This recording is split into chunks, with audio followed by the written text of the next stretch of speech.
Welcome back to the Raice Brothers podcast. We got a special edition here today. Chaim in America, the oldest Raice brother. And we got Bentzi here today, and Yaakov and myself. And we're super excited because tonight is Yom Yerushalayim. And Yom Yerushalayim Right. is such a special, special day. And obviously, it's connecting us to the land, and we've all been desiring to move here. Some of us have already gotten here. Thank God we're here together in Eretz Yisrael, in Yerushalayim. Not in Yerushalayim at the moment, but we'll get to spend time hanging out in Yerushalayim. And obviously there's so much that we want to talk about on this special time. During the 6-day war, what's happened to us and what Yerushalayim means to us, what Eretz Yisrael means to us, and this whole Geulah process. So we're looking to have a fun time together tonight. Amen. Looking forward. Yeah. It's great to have you guys here with us. I'm glad to be here. I'm always listening to the podcast and going, wow, these guys are like really accomplished, like they know stuff. And here I am. I have nothing to add. Yeah, so I'll tell you, first of all, I think I want to jump off just talking maybe a little bit about the 6-day war, right? Because the 6-day war was it really changed the nature of the game of what was going on. And just like a short recap, right? Here we got the land in 48, and we were living really on the precipice of death and extermination at any given moment. And we're moving along. We have, from 48 to 67, we're like, the Arab world is constantly, making comments to us and being like, oh, we're gonna take you out. And we were dealing with a country that was really indefensible. And, right, they say at the smallest part in the middle, it was only 7 miles wide, which is nothing. And we were, the country was larger at the top and larger at the bottom, but really we had no healthy defensible position. The Golan Heights, we were getting shot at from the Syrians constantly, and the farmers over there weren't even able to, they were living in bunkers for years. And then the Syrians actually said that we're going to cut off the water supply. Right? They're going to start, diverging the Jordan River and other water supplies that we weren't able to use it. And then Egypt also gets involved, and Nasser's like, we're going to take you out. And he begins to speak this heavy rhetoric. And then when he turns to the UN and says, you guys better move out, thinking that this will be like a good, mouthy war, the UN just upped and left, leaving us completely open in the south. And we had Jordan to the other side, and the Lebanon and the Saudis. Everybody's like, they're going to come and they're going to push us straight into the ocean. And in 6 days, an epic, miraculous war. I mean, this is the more that I watch documentaries about it, the more that we read about it, the more that you learn about it, you see this war was just beyond incredible. And we have a surprise attack against Egypt, completely take out their air force, or most of the air force. And then we move on to fighting Jordan. And then finally, at the end of the war, we're moving up north. And this is all in a matter. We knock out Egypt in 4 days, Jordan in 3 days, and the rest of them in 6 days. We get back Yerushalayim, we get Hebron, we get the Golan Heights. I mean, it's just an incredible, we get the whole Midbar Sinai. It was just an incredible, a doubling of our borders. And there's so many incredible things about the war that happened. But to me, I think that the 3 big pointers that really, kind of encapsulate it all for me is, one is that we got Eretz Yisrael in a way which we can hold on to, we can defend, we can live here. And it really kicked off, it didn't really kick it off because obviously people were moving here before that, but it really opened it up that we were able to come and live here in a healthy way. And the second thing, that we opened up Yerushalayim, Gewalt, Ki Mitzion Teitzei Torah, like Yerushalayim is now the center of the world in Torah, which it hasn't been for 2,000 years. We've been out of the land, and now there's no doubt, not Lakewood, not anywhere in the world is the center of Torah. Yerushalayim is once again the center of Torah. And lastly, it kicked off a tshuva movement, which has been, it's been unmatched. And maybe in the times of Ezra, there was a crazy, tshuva movement, but it wasn't anything like we have now. We're talking, I think the numbers are way bigger, and even the years already. I mean, could be we're kind of changing from that tshuva movement that was kicked off in 67 to maybe a bit of a different angle. But it really got kicked off in a huge way, right? Right after the war, they didn't even have enough tefillin in Eretz Yisrael.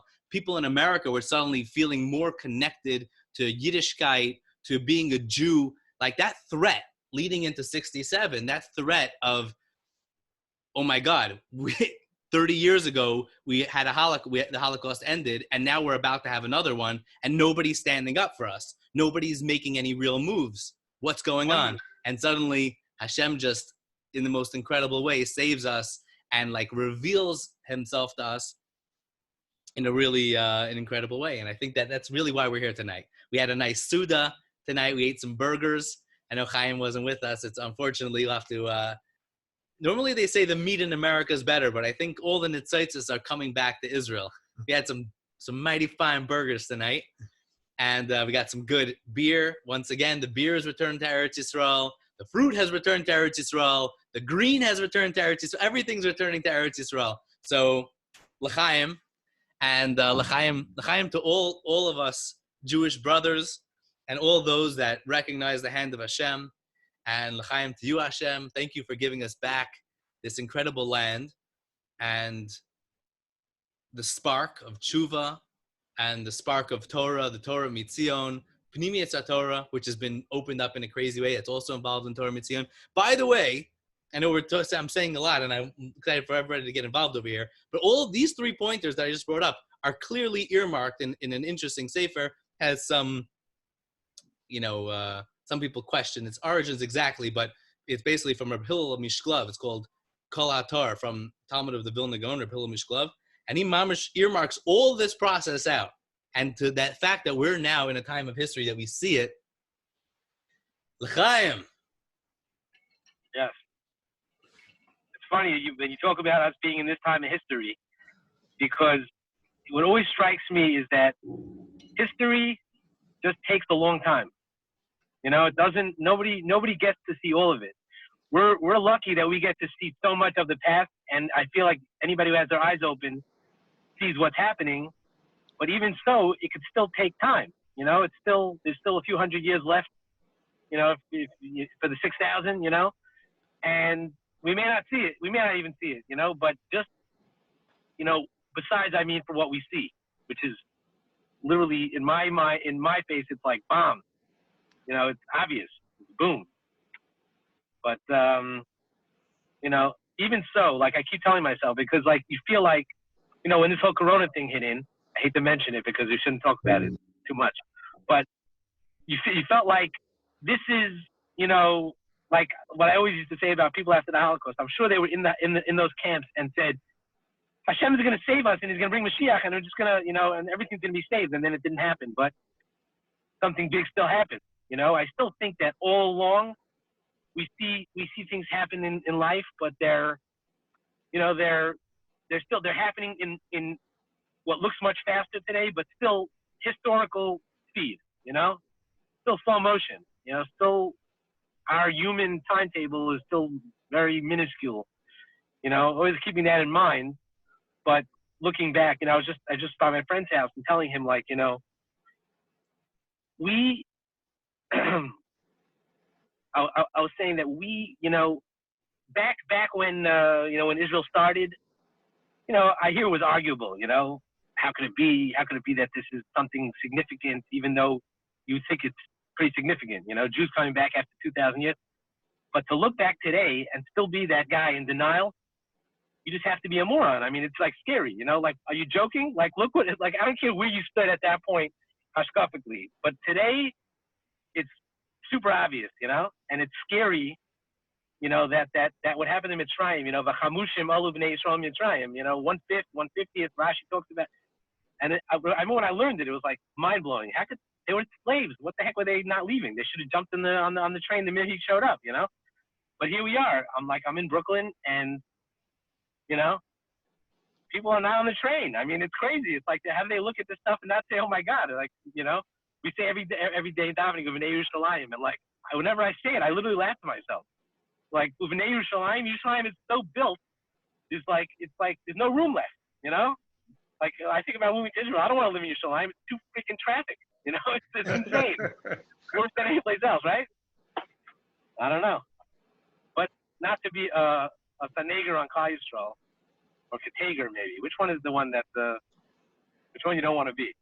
I just want to say that it's probably Katager is the Kitrug. You don't want to be the Kitrug. Yeah, I don't want to be the Katager. I want to be the Saneger. Yeah. That the fact that there are from Jews at all is already a miracle. So, there's nothing you can say about them. You know what I'm saying? Like, they're like, but still, it's like such a crazy thing. And not, what am I doing here? I don't know. I gotta. All right, somebody take the ball. I'm handing it off. I think the point that you're bringing up is fantastic. You can't blame a Jew. The fact that Jews are still keeping Torah mitzvahs after this many years itself is miraculous. And the fact that they don't recognize, or we don't recognize, even us living here in Israel, it could be, we'll look back in the future and be like, we didn't even realize how real it was, what we were going through. It's because what kept them going for so many years was that they were able to just block it all out and just focus on what they're doing. Torah mitzvahs. Because I can't think about the big picture because, like you say, history moves slowly and it's only so real. When you can look at it, you can hope, you can pray. But for me personally, living here now at this time is just insane.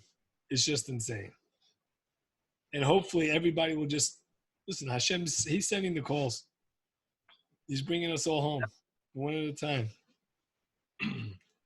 No, you said, Chaim, about how, the point you brought up about how the beginning of the state, maybe you could have had a pickpook, but now it's like there's nothing to talk about. I feel like, in a certain sense, the miracles of 67 were even greater, and it's more significant maybe to us than the original Hakaman Hamadina, because, without downplaying anything, Chas v'Shalom, to have Jewish sovereignty over any part of Eretz Yisrael is amazing. But if we have the whole country and we don't have the heart and soul, it's Iker Chaser Min HaSefer. And when we got Yerushalayim back and we get the holiest places back, even though we didn't take the Har HaBayis itself, I have a thought about that to share at some point. We did, and we gave it back like so fast. I have a thought to share about that, but just getting that back, like you said, a complete game changer. It changes the entire face of everything that's happening here, and it makes it much more real in terms of the historical value. The Arabs look at us, I've read how the Arabs look at us like they looked at the Crusaders who came and they were here for 100 years, and they even controlled the land or a certain area for like 100 years, and then they were chased away. But we ain't no Crusaders. We're no interlopers.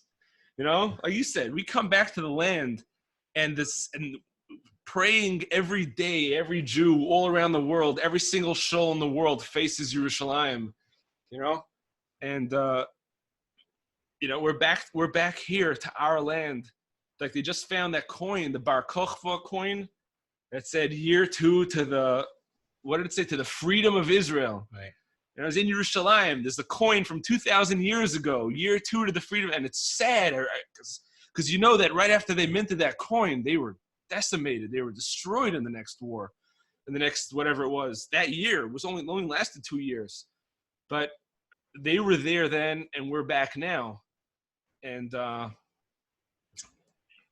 so this day, Yom Yerushalayim, is just, to me, it's a higher celebration. It's an incredible celebration. Yeah, yep. I agree. I think that it really can't be separated from Hey Iyar, right? Hey Iyar, and I think that this really is, in many ways, it's like, this is a Chag. It makes sense that at the end of this long Gullus, we should have lots of Chol Hamoed.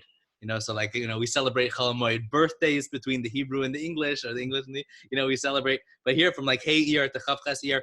But the truth is that this war, it was in many ways, but the truth is that I think that we got to ask, where are we up to? Because it's not done, right? We all know that this Geulah process is not ended. It's not ended now that we're in the land. Even though I know Bentzi was mentioning earlier to me, he was like, you were saying about how like it's so good to live here in Eretz Yisrael. Like even just this, Dayenu, we're brought to Eretz Yisrael, and even if we just stop here, even if loy bandalanu as beisa bechira, Dayenu, like how could you not be so filled with appreciation and thanks just for this, just for being able to live in the land and work, and even if sometimes this parnas is hard, and even if sometimes there's challenges, and sometimes we feel like we're a bunch of immigrants in our own homeland, and it's like I don't know, I don't understand things, and the paperwork and the this and the that, it's so confusing and it's so hard. But the truth is that we're not done yet, and we got to reckon of what is the next stage in the process, Right, here's the point. When you talked about taking Harabayas and the next stage in the process, I saw something really interesting in this book. Rabbi Ari Kaplan has a book, Yerushalayim. It's one of his awesome books. So one of the things he points out over here, he brings down. It looks much bigger than mine. Yeah, well, this is a really nice edition because it has pictures in it. It's really beautiful. It's like a special edition. Coffee table. It's a coffee table book. It's gorgeous. But he says an interesting thing that I never knew. He's got a lot of juicy. What you doing, brother? I love that sound. He's got a lot of juicy little bits in here. But one thing he says is that when Avram Avinu bought the Ma'aras HaMachpelah, he brings down that Ephron lived on a mountain just to the west of Yerushalayim. And Ephron realized that Avram's descendants would someday occupy the Holy Land. So before he sold Avraham the cave, he demanded Avraham make a treaty that they would never take his city away by force.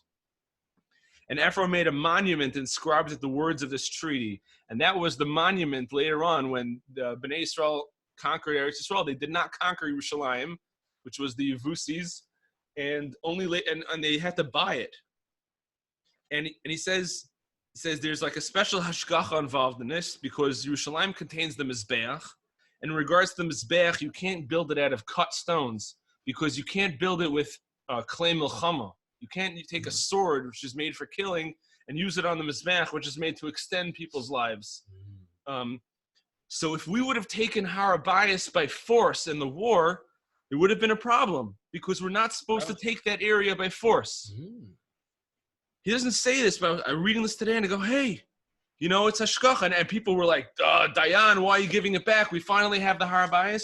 But there's something about not taking the Harabayas by force. Even though it's ours already, still, it has to come because it's going to be the place that's going to bring peace to the whole world. It has to come, maybe, in a peaceful way, in a way where the people of the world realize, hey, we need the Jewish people to have a Beis HaMikdash here because this is what the world needs, and not in a way of war. So, Wow.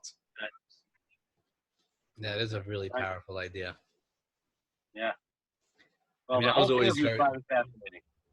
He talks about Ari Kaplan talks in there. Yerushalayim is not mentioned in the Torah at all. It just says the place that I will show you. It had to be, developed. Right, even more, it's called, many times the word Bechira is used. Hamakam asher yivchar Hashem. And then the Beis HaMikdash is called Beis HaBechira. It's like the place that has to be free choice. The people have to want it. Will you come of your own will? Hashem never told us to build the Beis HaMikdash either. David HaMelech had to come. We were in the land for years. And then David HaMelech says, I want to build you a house, Hashem. It had to come out of I choose because we want this to be.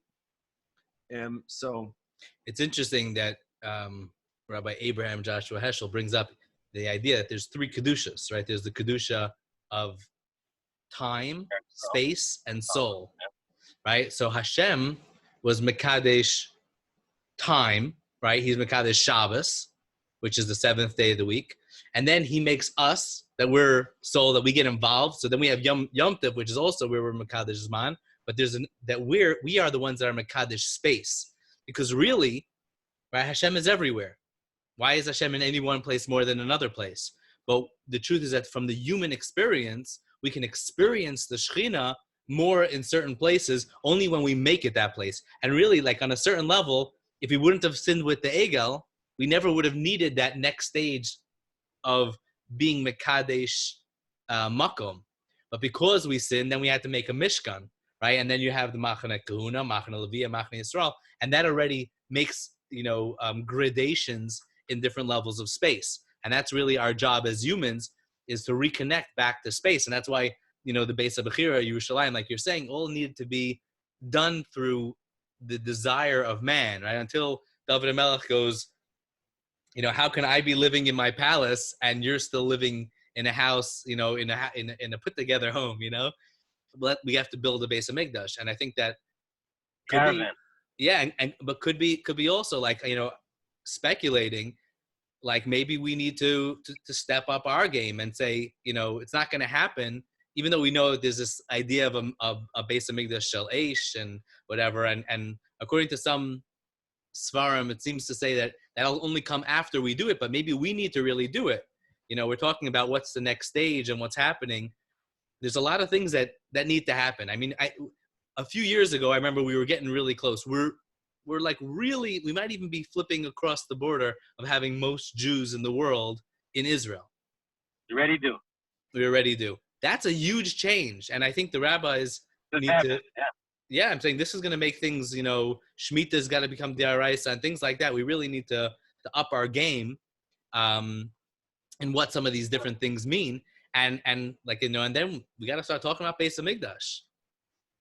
It's interesting. You talk about Shemitah maybe becoming Doraisa, and number two, you mentioned about the holiness of the land. You remind me of an amazing Nesiv Shalom I learned this past week. He brings down that there's 3 places where the word Shabbat Shabbaton is used. One is by Shemitah, one is by Shabbos, and one is by Yom Kippur. And he explains those are the 3, like you said, Kedushas. There's 3 Kedushas. You have Kedusha of the Shabbos, which is from Hashem. Hashem gave that Kedusha. And then you have the Kedusha of the land. Right. And then you have the Kedusha of Yom Kippur, which is the holiest day. And he explained that when it said at the beginning of the Parshas Bahar, right, it says, Ki Savoy La'aretz, V'shav Sa'aretz Shabbos L'Hashem. And then it says, Sheishonim Tizra Sedecha, V'sheishonim, right, Tizmor Kamecha, V'asafta Tuasa. So he asks, hang on a second, if you only do that after 6 years, why does it say, right when you come in, V'shav Sa'aretz Shabbos L'Hashem? Shemitah doesn't happen for another 6 years. Right. So he explains that the Kedusha of the land is already there. The land is holy. So therefore, when you come in, even though you're not going to have the year of Shemitah yet, the holiness is already on the land. You don't bring the holiness to the land. That holiness is there because it's a connection of heaven to earth. And I remember when during the whole Corona thing, one of my times davening, I had this whole little vart that I came up with Avraham Avinu was Megalo that place through his Mesiras Nefesh. And we know that Eretz Yisrael is Nikas B'Yisurim. It's one of the places that you, to acquire it, to take a hold of it, to have a real connection with it, you have to have Mesiras Nefesh. You have to give something. It's not for free. You can't have something that's so valuable for free. You could spend $30,000 to come here for Sukkot and stay in a hotel. That's fine. But you know what? To live here is not free. No. It's not free at all. It costs. But you get a lot. Yeah, it's the land. It's the land that eats the people that come in it. It really does. It eats you up. It draws you in, builds you up. Chaim. Thanks. You talk about just living here. It has not grown old. I'm here almost 4 years. It has not grown old on me to wake up in the morning and walk down the street to go to shul. Just take a deep breath. There's certain smells that you have on the street, certain things growing out of the walls and you just take a deep breath, and it's like, Hashem, like, so lucky, just scary lucky. I've been here 20 years, 20 plus years, and I still feel the same. Just so happy to be here. Amazing. Yeah. That's good. Because what we were talking about before we came on, I said we're going to sit here talking about Yom Yerushalayim with your brother here in Chutz La'aretz, who, like, I really thought I'd be the first guy there from our family. You were. Here I am, still here.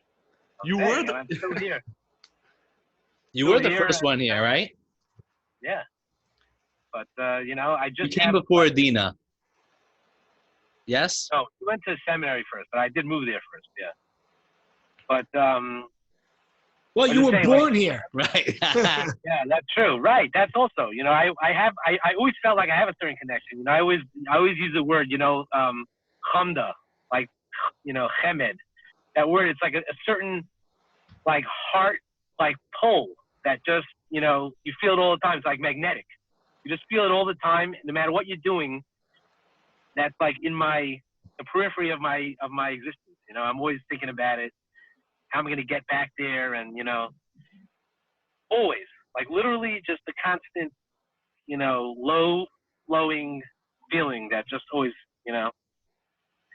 but there's nothing like pulling up to Yerushalayim, first coming up the hill and seeing it up on the hill, like you always hear, like when you're, I don't know, reading, I'm a big reader, like Yaakov, I'm sure probably, you read about the city on the hill, and then in real life, when you pull up there and you come down that highway and you just see the city on the hill, and then you go through Yerushalayim and you come to the old city and there it is, these old walls, It's like I can't even imagine what it was like. I always try to figure out where the line was, the Madlamam Gate. I read all these books to figure out where that line was, that scar that existed through the city for 20 years, before they before they took it over in '67, and we can't even imagine not being able to go to the Kotel, not being able to go into the old city, Not to mention, I still can't figure out how the Armenians got their own quarter. Like, where the heck did they come from? Like, who are they even? Like, why? Why do the Armenians have a quarter? We should kick them out.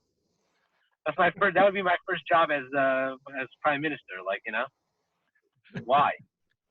The Christians even. I mean, come on. They've been gone for so. They were there for, like you said, 100 years.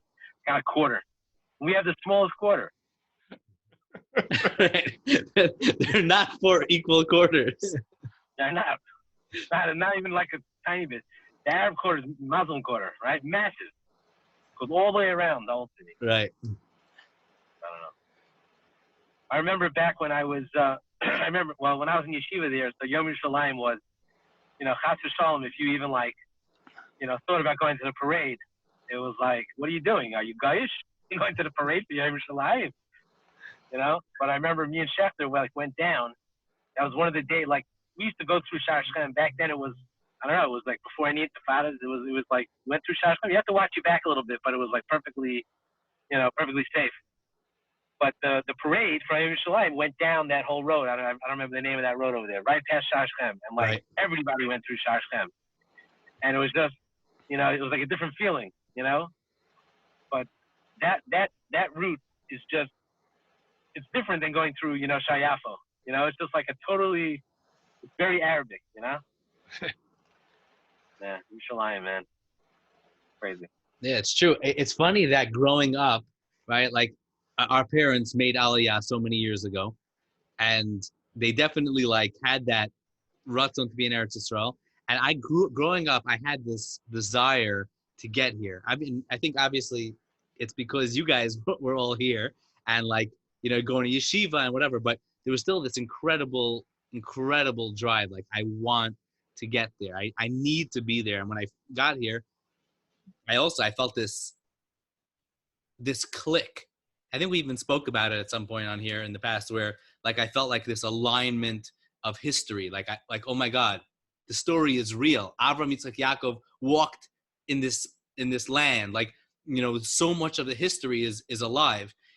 But I also celebrating, I didn't even know what Yom Ha'atzmaut was, and Yom Yerushalayim didn't even enter my mind until actually my first experience of it was with, a shir from Rabbi Beryl Wine.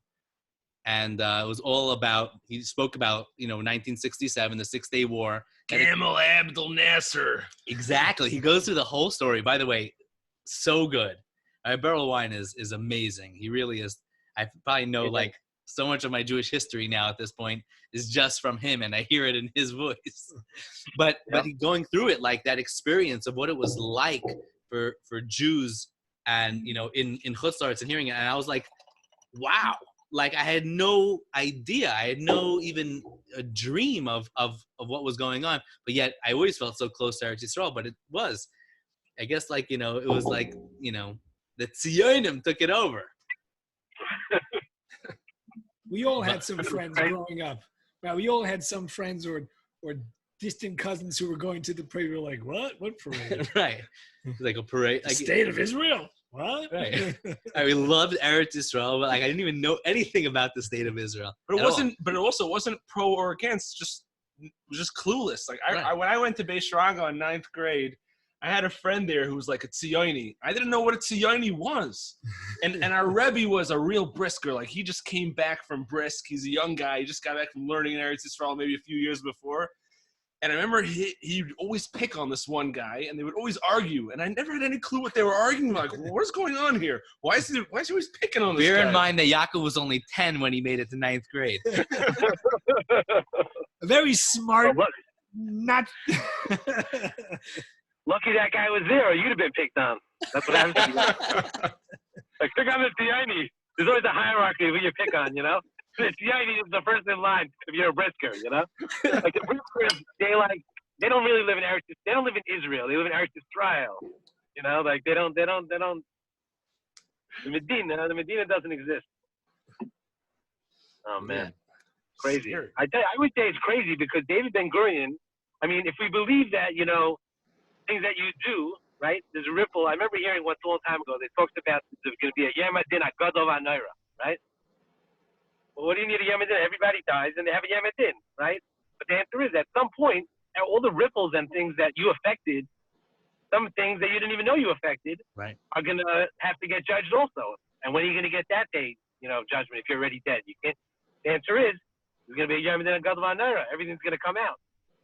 So David Ben Gurion, they're going to bring him in there, and he's been dead, so he doesn't, he's not a Torah Jew. He's not interested in Torah Jews. As a matter of fact, he probably rolled over in his grave when he sees what happened to Eretz Yisrael that he made.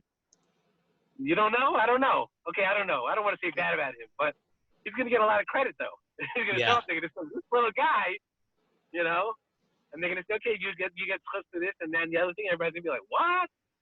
It's his going to stand up. Oh, it's already standing. I'm sensing a Purim costume coming, Chaim. Oh my God! Here, nobody would know who I am. They think I'm the guy from Great Adventures. Remember that old guy? Like Danny DeVito. They'll think I'm what's that guy's Einstein? Yeah, Einstein? No, I'm David Ben Gurion. Actually, I can almost be with that. I just grow my hair long and I'll be him. I don't even have to do anything else. A little hair on the side. Yeah, a little fun. Crusty the clown. Yeah. Exactly. You got to tone down your Israeli accent a little bit. My Israeli accent, yeah. I've only heard him speak once when I watched that video of him talking, announcing the state of Israel. Yeah. Bezrat Hashem. It's wild. Actually, Shlomo Katz recently in one of the shiurim, it's on SoundCloud, he actually takes out and discusses a conversation and a back and forth between David Ben Gurion and the Lubavitcher Rebbe. Fascinating. Ben Gurion wrote a letter to Lubavitcher Rebbe asking him to bring the American Jews to make Aliyah. And the Lubavitcher Rebbe, this is right after 67, the Lubavitcher Rebbe replied that it wasn't the right time. And he says, we missed it already. It's too late. And he was explaining, and it's very interesting, he was explaining how when something like that happens, you can't come as an effect afterwards because it's too late. When the miracle is happening, you have to chop it at the time. And Shlomo Katz's whole gist was, guys, we're in the middle of whatever's happening. Yeah, we're in the middle of it. The next stage. So, Gamze Yavor, this is going to pass. Don't let it pass. Take advantage while it's happening to extract and get everything we can. And, of course, Shlomo Katz was saying, we got to get the Jews to come from America now. It can't be, when this is over, then we'll start coming again. It has to be part of the whole process. But within it was very fascinating. I recommend everybody check it out on SoundCloud. Maybe we'll be able to put that on the YouTube. Yeah, we'll put It'll a link. be a link or something. Yeah. Drops a link down there. People are coming. People are coming, though. People are coming. Yes, they say supposedly the percentage of people that are expressing interest, like on Nefesh B'Nefesh, Jewish agency has been up like the numbers of like, 1.5 or something, the normal numbers. Well, as our man on the ground in Monsey, what are you hearing? The rumbling. Yeah, so what I'm hearing out here, a lot of talk about the Israel. I mean, some people weren't so happy about the fact that they shut everybody down there hardcore, which, like, I was trying to explain to them is, listen, it's still a socialist country. And it's a very military culture. So they had the capability to just, like, okay, we're shutting down and everybody cooperates. Like in America, people are already shut down. People are already like getting crazy. People are, demanding to go out. People are going out. People are, marching on the Capitol, marching on the state capitals. And well, like in America, it actually goes against the Constitution to do what they're doing. Israel is not really a democracy of the same way. We don't have a freaking constitution. But it's true. Like I think that I was even, without getting too deep into politics, but Israel is not really built. Like there's the whole idea of Israel trying to be a democracy. It's not a democracy. It's a Jewish state.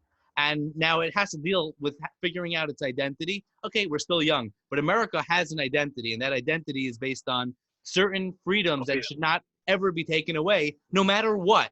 And they have been. And that's why, right, look what just happened. They fought back in Wisconsin, and they said, these things are illegal. You can't do this. What they're doing in many states really is illegal.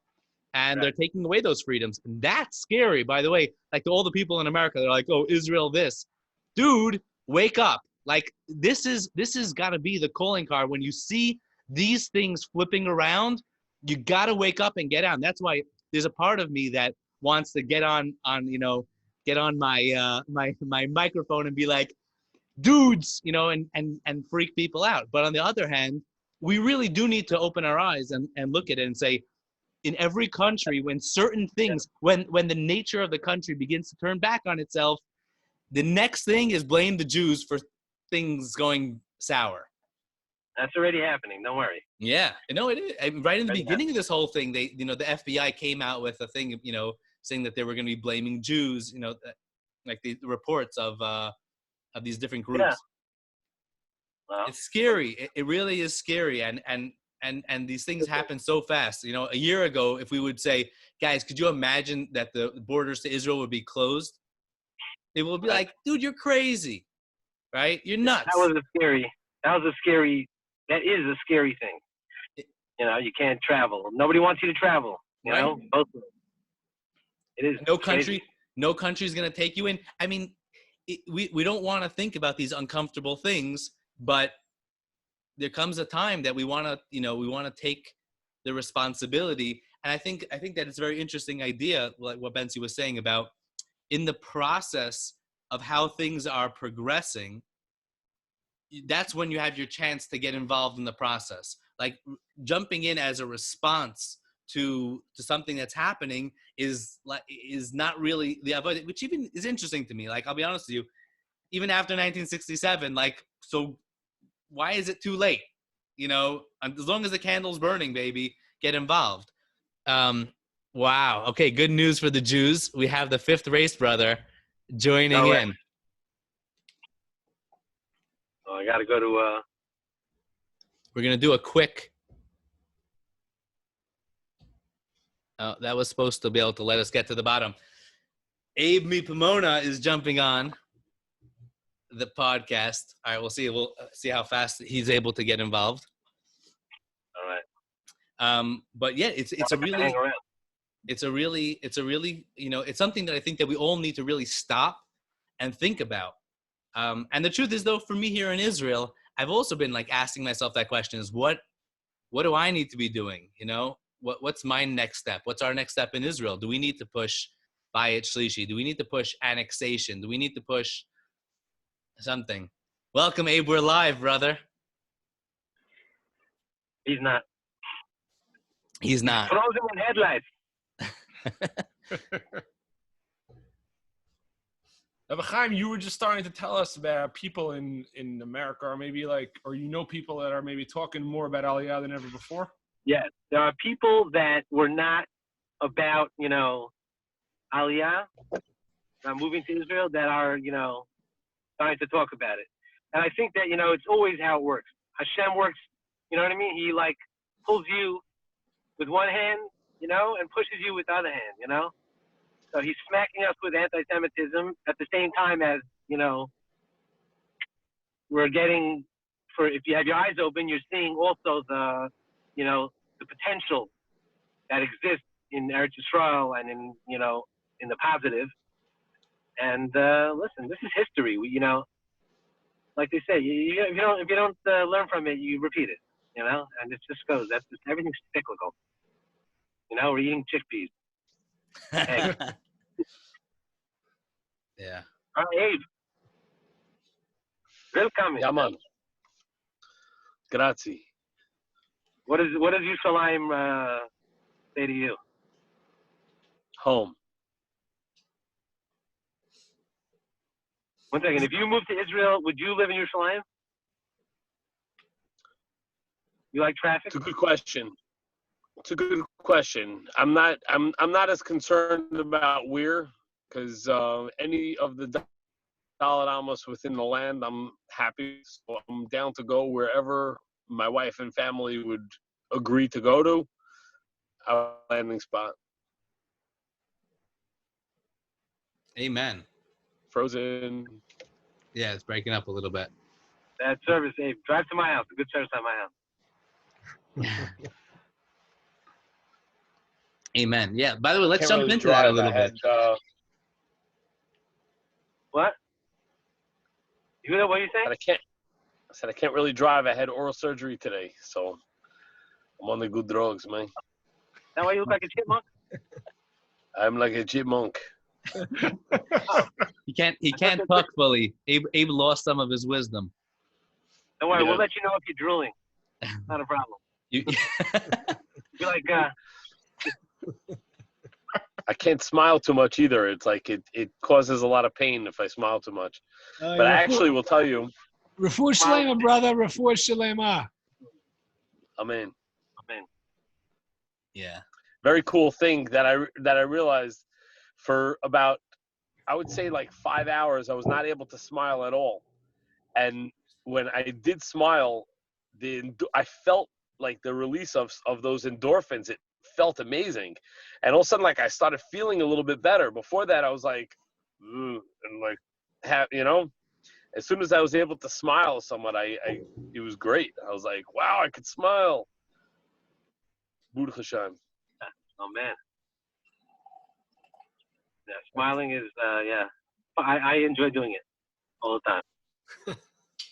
Sometimes I smile go. at people I don't even know. Oh yeah. I like smile and wave at.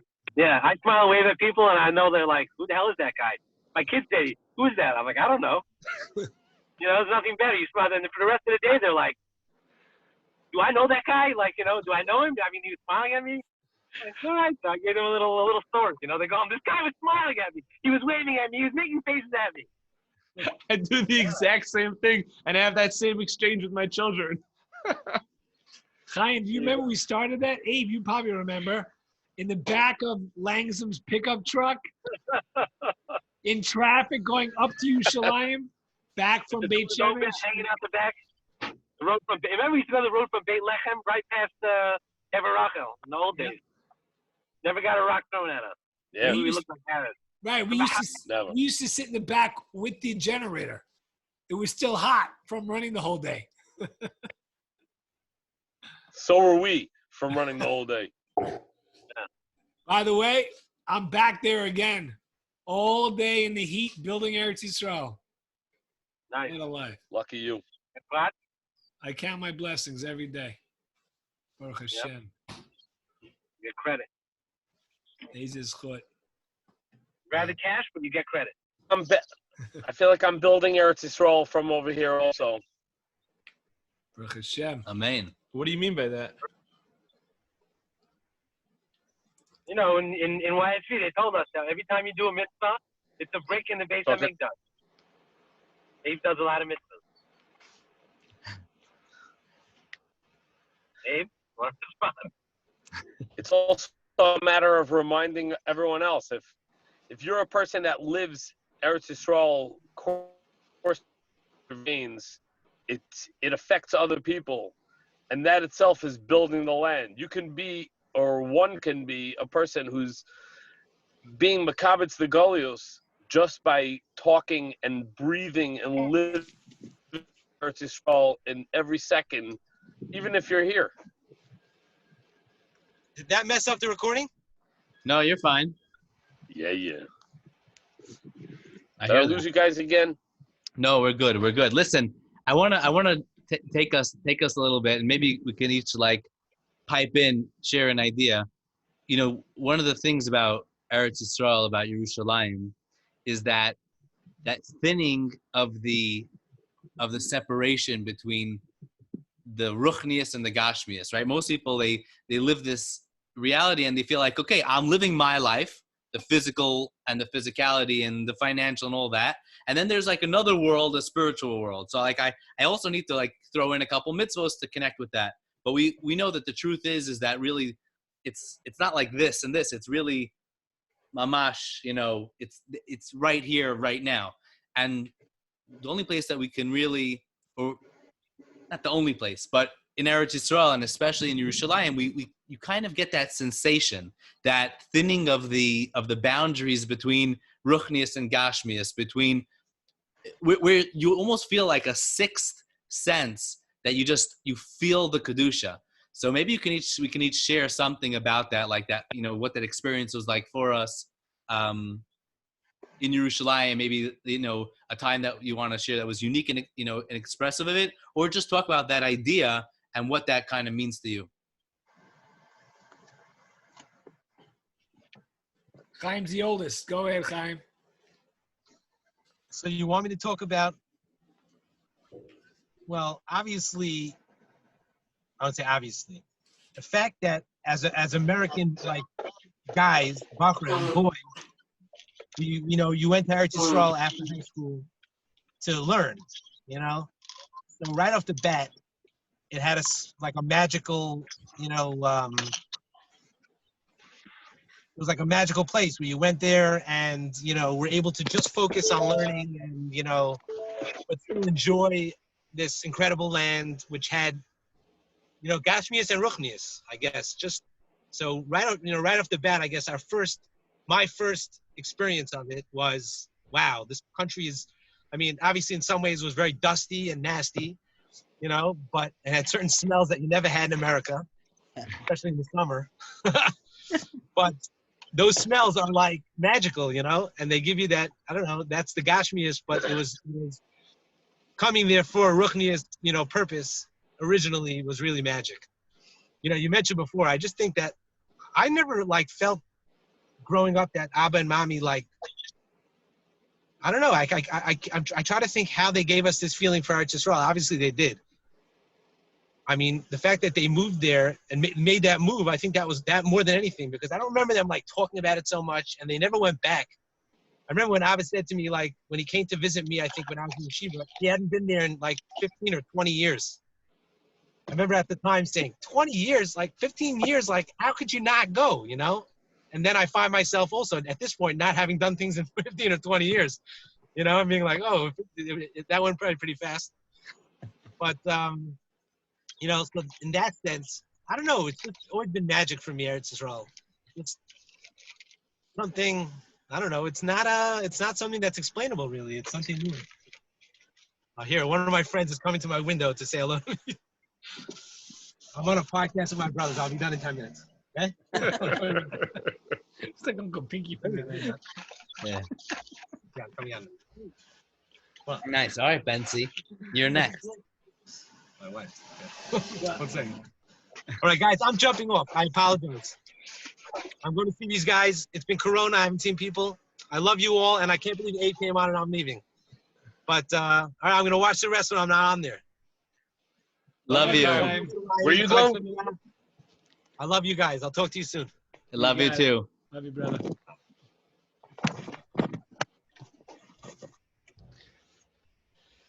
All right, so you said, you asked me what's magical about Yerushalayim from me, Eretz Yisrael in general. So there's a couple of things. First of all, like Chaim said, when you come here for yeshiva and when you after high school, it's a very, very pivotal time in your life. It's in some ways the first time you're getting this sense of like adulthood and freedom, and then you come here and it's very, very appealing. There's a lot of changes that happen. But putting all that aside, because I came then, I was here. There were times that I was here then, I could have stayed forever. But next thing you know, you go back there, like Chaim said, years pass. And I remember time flying and then turning around. And then Baruch Hashem, we were able to come for Sukkot a couple of times and keep that little flavor going.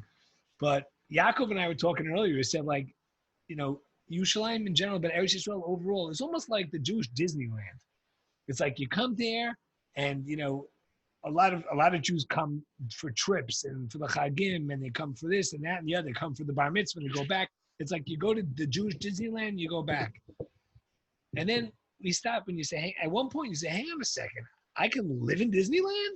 I can stay there forever? Like, used to be I'd come here, and from the second I landed, I'm like looking at like, okay, how many days do I have left? How am I going to which day am I going to go here? Which am I going to go there? And I'd go to Yerushalayim and I'd be like, is this the last time I'm going to be at the hotel? Like now, on one hand, it's not as special in that way. But on the other hand, I'm like, on a random Tuesday night, you'll just drive into Yerushalayim and jump to the hotel. I went with my kids the Thursday night of Pesach Sheni. We literally just randomly decided to go. We left after midnight. We drove to the hotel. We davened there. We sat there. We ate matzah. We gave out matzah to people. We were in Disneyland, and we live here. It's my whole 4 years has been a little bit, that moving and the cultural change and starting again. It's whatever. You could write books on that, but there were a couple of times that I just had to just stop and say, whoa. One of those times is pretty soon after I got here, when I realized that things weren't working out and other things I had tried parnassa-wise, and I was going back into plumbing again, and ended up working with my partner Donnie Cohen. Shout out to Donnie, great guy. Waterworks, and we got a job. We actually piped a South Korean restaurant in the old city of Yerushalayim. It's like literally like you go to Disneyland, you see the guys working in Disneyland. We were the guys working in Disneyland. We're on our hands and knees digging up the floors in the old city, finding like stuff that we wish was like thousands of years old and said it was just Arab plumbing from 20 years before. And then at the end of the day, we're all dirty and tired, and then we would just go down to the kotel from Erev. It was insane. And we were on our hands and knees thinking, Hashem is the Bonei Yerushalayim. He is the builder of Yerushalayim. And here we are having this chus to be actually working in Yerushalayim. Like, it's almost like a godly thing we get to do. The midos of Hashem. Mahu boneh, afata boneh. Crazy. Such a chus. And it doesn't grow old. It really doesn't grow old. Even today, sweating in Ramat Beit Shemesh, building, for another family, making Aliyah, coming in, it feels very special. I thank Hashem. What do you got, Yak?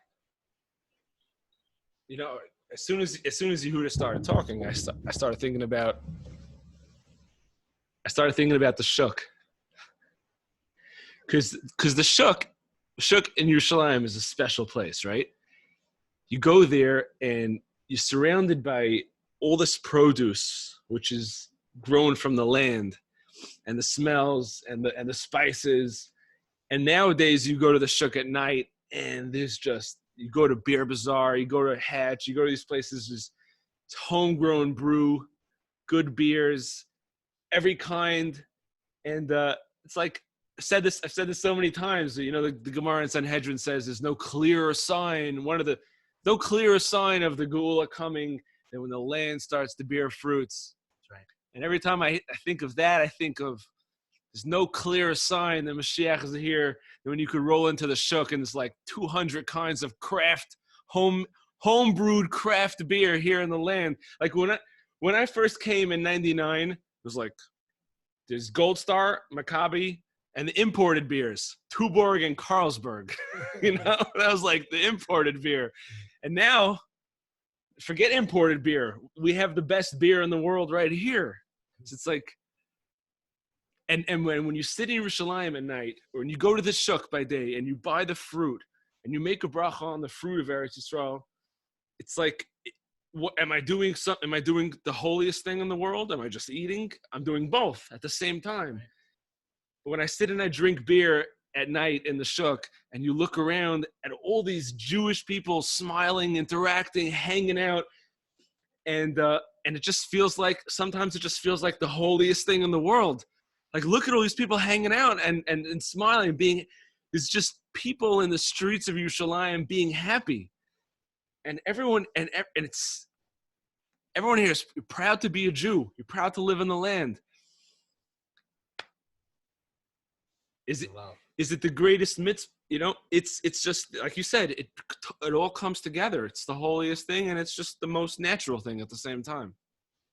Yeah, it really does make it sound like, you know, like when there were some Rishonim that said that it's all just like practice in Chutz La'aretz. It's all just practice.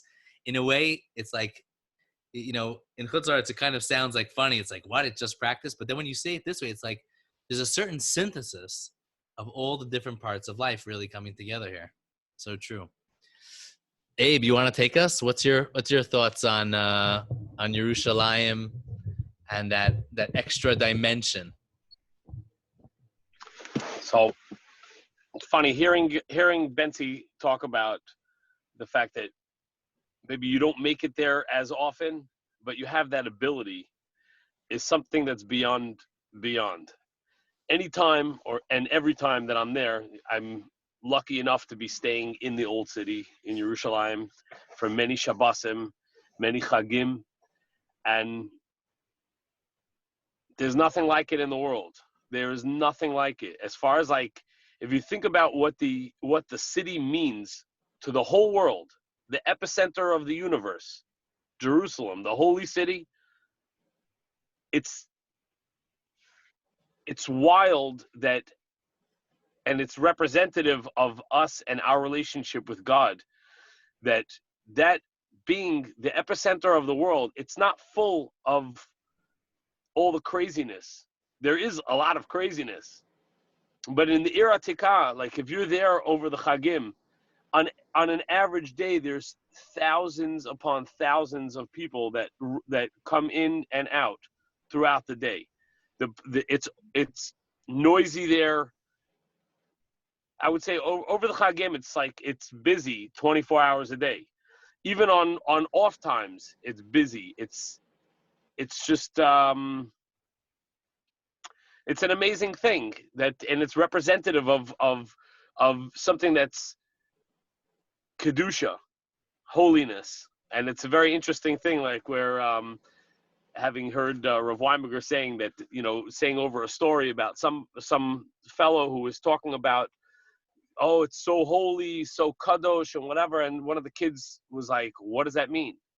And he said, it means that it's separated. This being the epicenter of the universe is a separated in mind and in physicality. When your mindset goes there, you're not looking for, being that it's one of the busiest cities in the world, but you're seeking out, you're feeling a connection that's beyond deep. It's a real connection that you're not necessarily, I mean, there are plenty of people and there's plenty of things that are not so kadosh in the place, but that's, you know, b'chol makom, you're going to find it. It has to be there because Hashem has to give us the opportunity.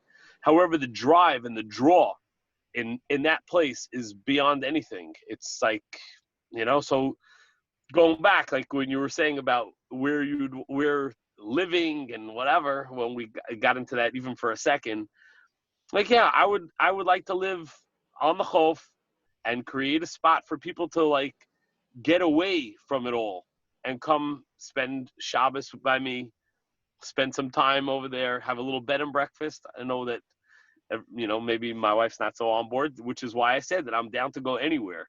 However, the idea that in theory you could have like 2 hours or what, like, I don't know, what's the farthest place from Yerushalayim?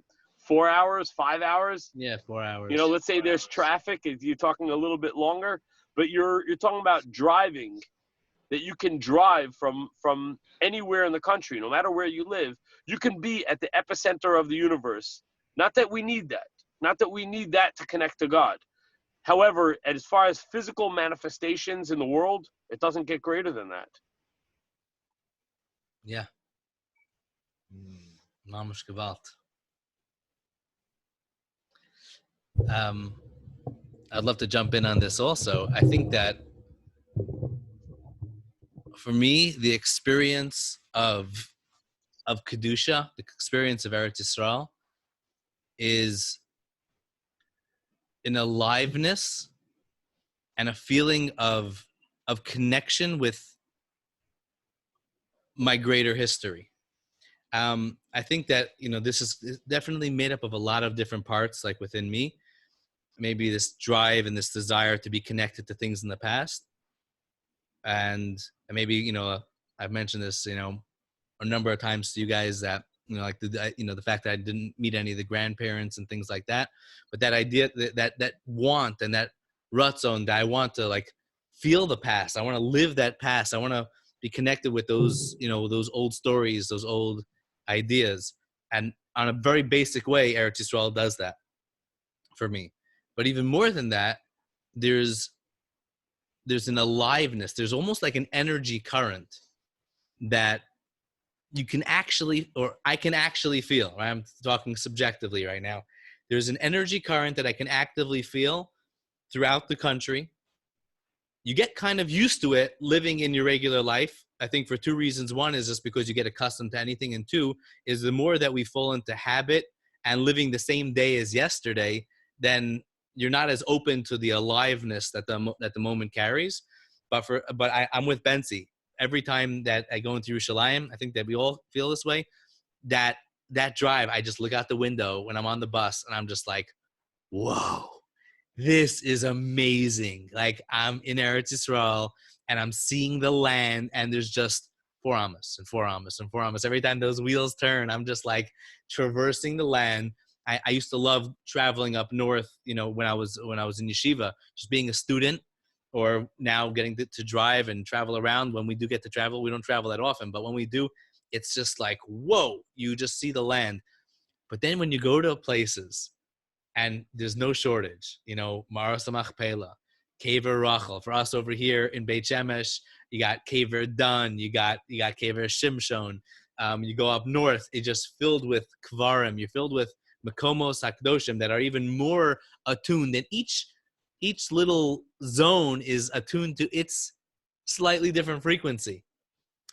But when I go to the Kotel, I just sit there for a couple hours, it just resets me. It resets me to the point where I'm like, it's almost as if I haven't been breathing. And then I get a full dose of oxygen, and feels like that slow breath. It's like you come back to yourself, and I'm like, yes, I'm here in Eretz Yisrael. And there's that feeling of being plugged in, and you come home after spending a few hours by the Kotel. It's a rejuvenation of the spirit, right? I mean, that's what spirituality is. It's just a rejuvenation of the spirit that you don't feel anywhere else. I mean, there are unique places, even in Chutz La'aretz, there are unique places, unique Mekomos HaKedusha that you're able to get, but like, it's a very special thing, and that I think is really tangible.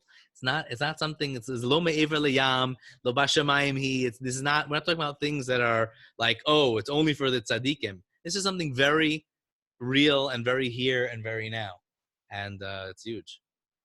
Like Abe was saying before, he was talking about Kedusha, and this Rav Weinberg was talking, Rav Moshe was talking about it, others also. I don't remember who's talking about Kedusha, and he used the word transcendent.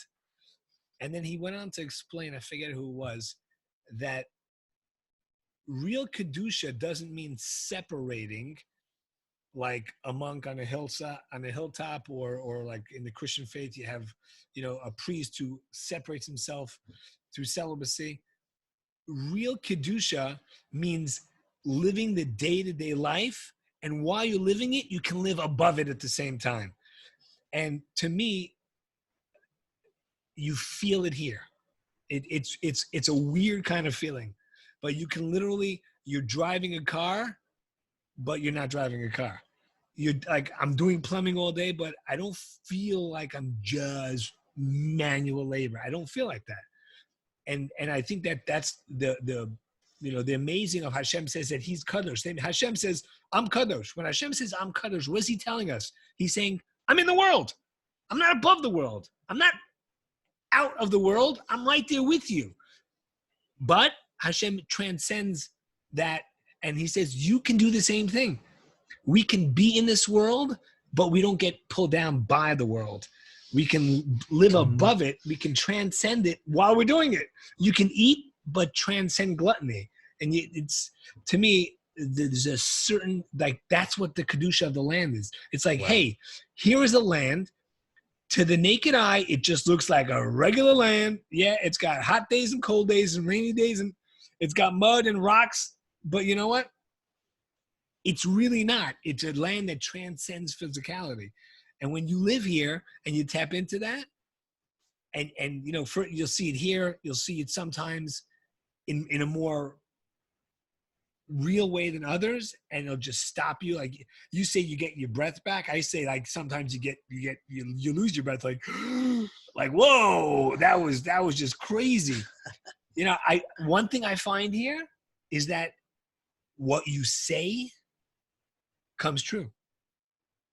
Like in really weird ways. There have been times that I was telling Rachel the other day, there were times that I would get a call and someone say to me, oh, can you be here? Like, what time can you be there?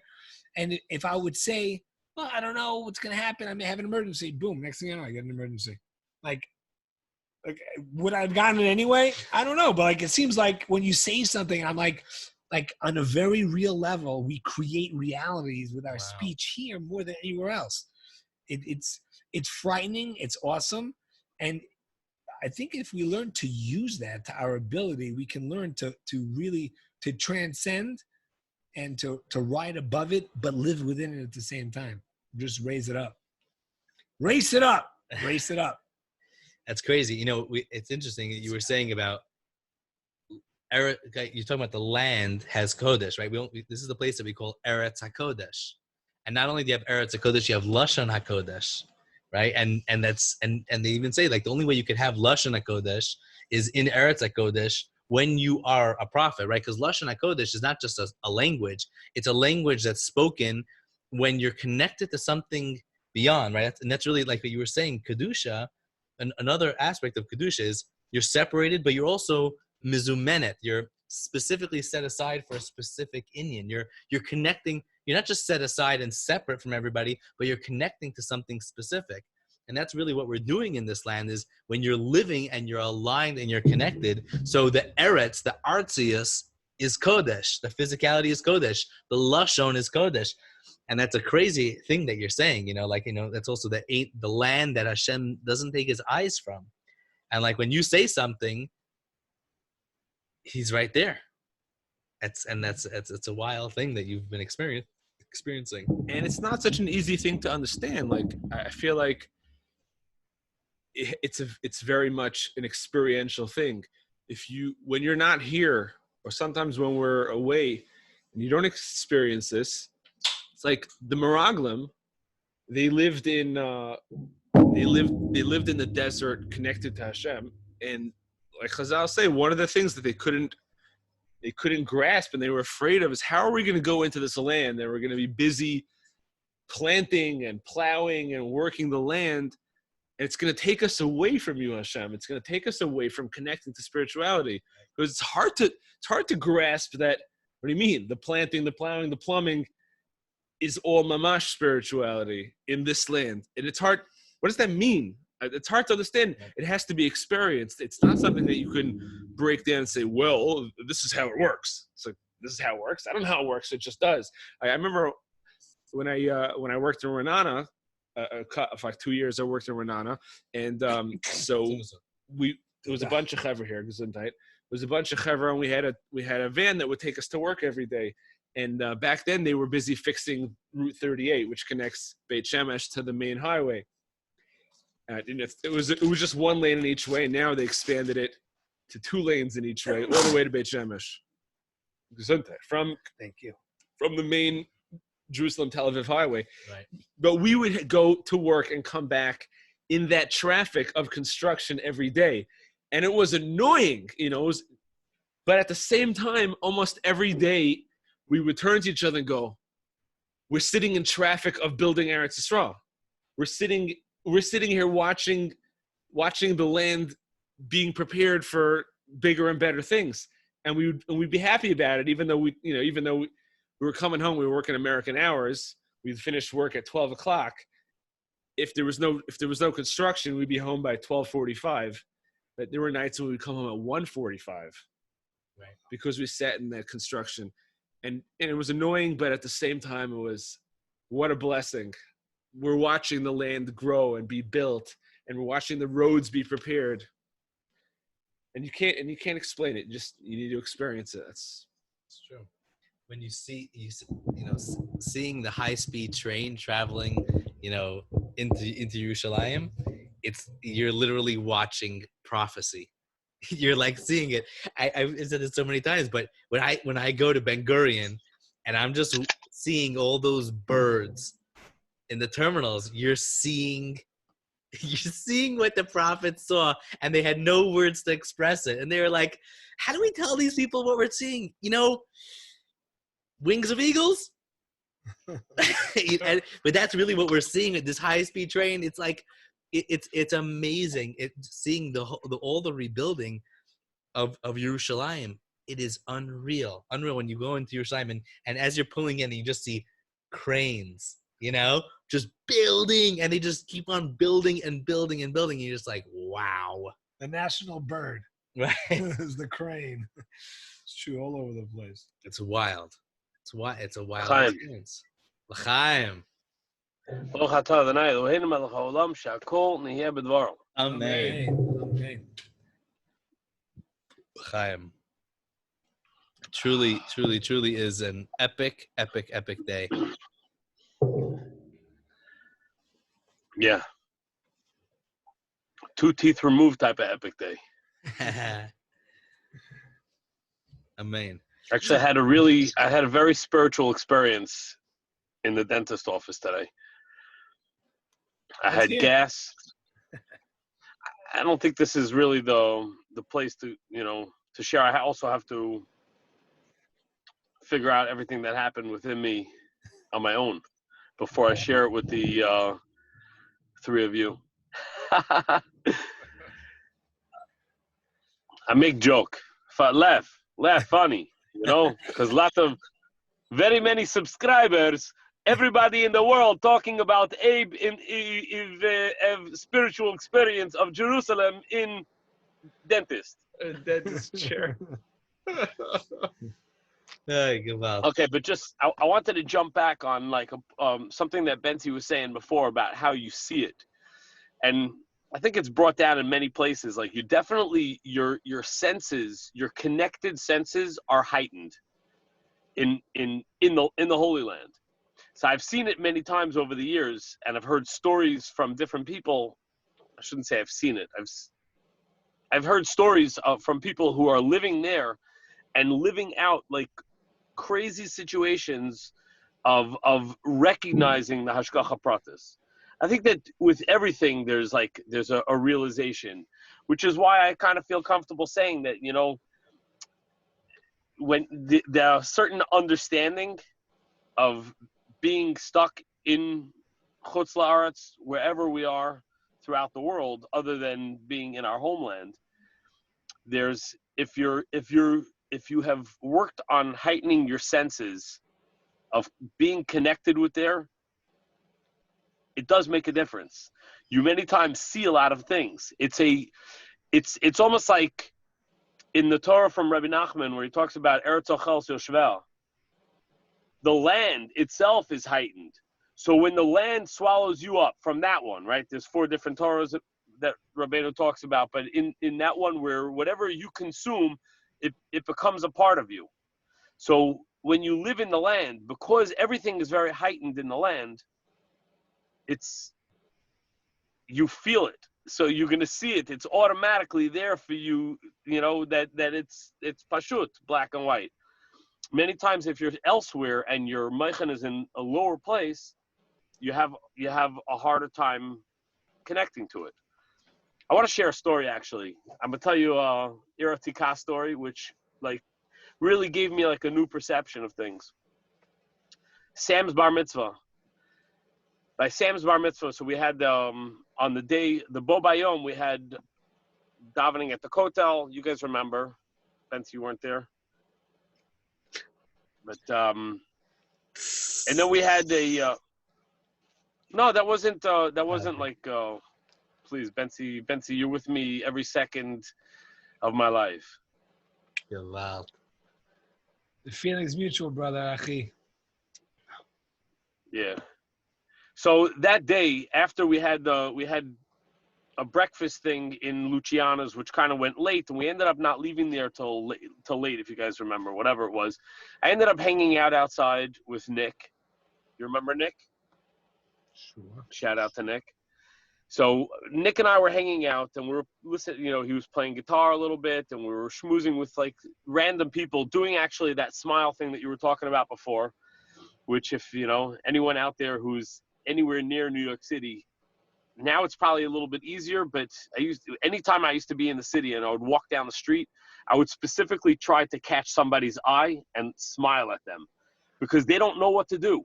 They're not sure what to do. If it's like a random interaction and you're throwing down a smile, they look this way or that way. It's like it makes things awkward.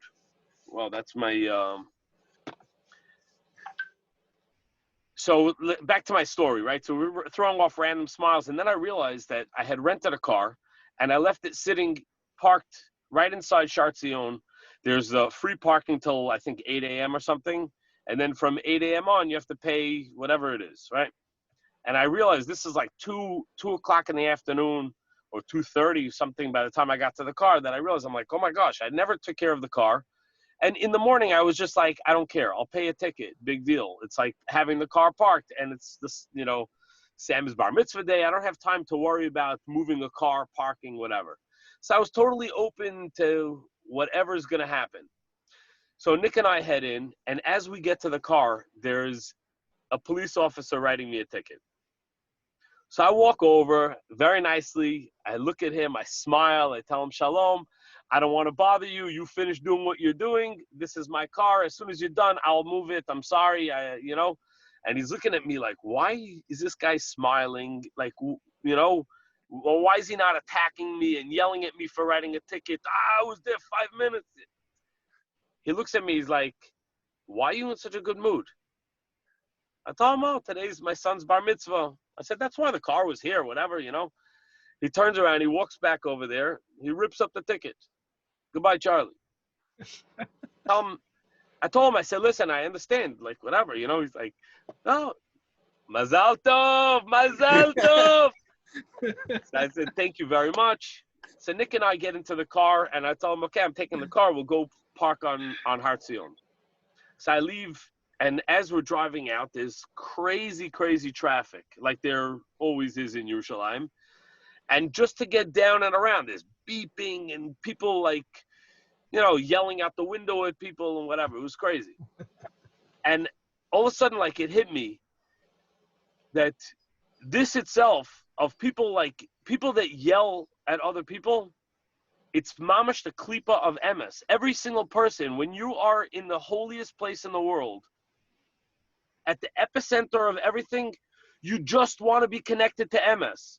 So many times it can warp us, where it's like, what do you mean? You're telling me that I'm not connected to MS, that I'm doing something wrong? Oh, I'll blow a gasket on you. It's mamish the klipa of it. And when I was sitting there and people are beeping all around, and I'm driving out, and I had this real, I'm like, wow, this in a sense is what happens when you are at the closest place to truth. Right? Hara Moria. This is our place. This is our place. It's the place of truth where everything is pure clarity. Pure clarity. So obviously in our, lesser vision or lesser understanding and lesser connection to the Eibishter, sometimes it can get a little bit funny, a little bit fuzzy. All right. It's such a gewalt. I'll tell you, so many friends of mine. First of all, that was an amazing story, and it really is such a it's such a real story about Eretz Yisrael and such a real story about you. That's gewalt. That's mamish gewalt. So many chevra that I know, let's say, like a lot of like my American Israeli friends that have left Israel, and they go to America, and America is so nice. And like it's so much more like, you go to you have an issue with your phone and you go to customer service in America, it's a different ball game, right? Any issues, it's just like it's just everything's just nicer. But all the guys, they all come back, they're all like, yeah, it's nice, but they're all just not real. It's not real. Like they're all like, I'd much rather have somebody yell at me because it's real than like, and that's really the way it is here in Eretz Yisrael, is that MS that you were talking about, it's authentic. But you're right, it turns into a klipa, and this is a Torah in the Likutei Moharan Yaakov taught me, Torah of the Noam Elyon in Tinyana. What is it? 71 in Tinyana? 78. Yeah, no, 71 in Tinyana. Where Rabbi Nachman talks about this, and he says, and sometimes how like really all machlokes is really in Chutz La'aretz because it's really in the place of the. Yeah, we can also pull one out. You're muted. But that's really what it is. But in Eretz Yisrael, because we're getting back to that place of alignment, we're getting back to the place where of true MS, right? And true MS is really not when you're allowing your MS to be menatzech over the next guy. True MS is when all the different parts can finally come together to a true alignment. And there's space between everything. Rabbi Gersio says a beautiful Torah about MS. MS is the relationship of the aleph to the taf, from the beginning to the end, with the proper amount of mem in the middle, a proper amount of makom, of space. And every person that you're relating to has to, and everything, so he talks about it in relating to, ben adam lamakom, ben adam la'atzmo, ben adam la'chavero, ben adam la'olam. But in whatever way that you're relating, there needs to be a certain level of space. And in Eretz Yisrael, that sharpened, tuned in place of like this is the place that you're standing. This everything is just like cranked up. And I just saw, I wish I remember who it was who just said this beautiful Torah. Take off your shoes, meaning just remove the BS.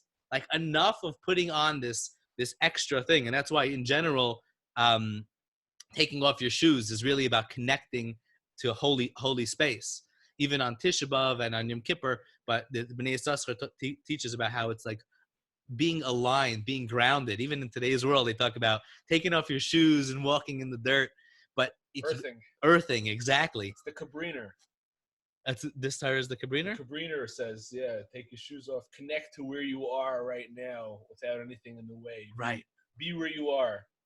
Right. Don't be. Right, don't be caught up in the psolet, and this is it. It's real, but there's a tikkun that has to happen here, and it is happening. All the different flavors coming. I was just by a wedding Sunday night.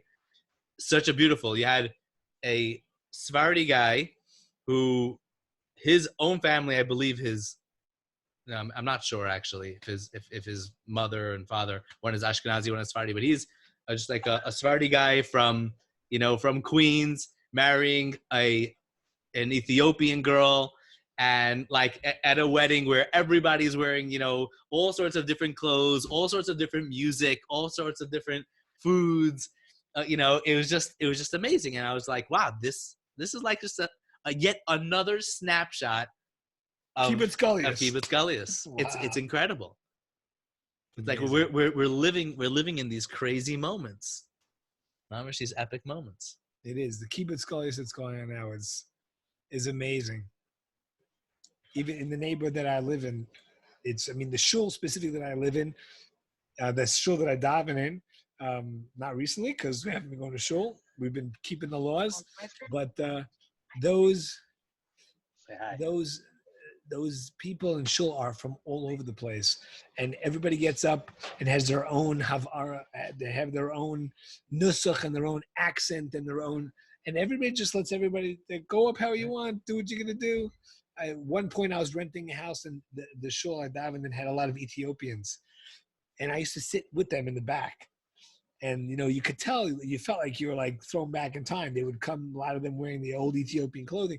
There's Sidurim, some of them daven, the younger ones, the kids daven in Hebrew, but the old men, they couldn't even read Hebrew. They just daven like in Ethiopian language. Wow. It's just fascinating. It really is. It's just really amazing. It really is. We're coming together, man. We're coming together. I must say, it's a funny thing, but I just was listening to like this great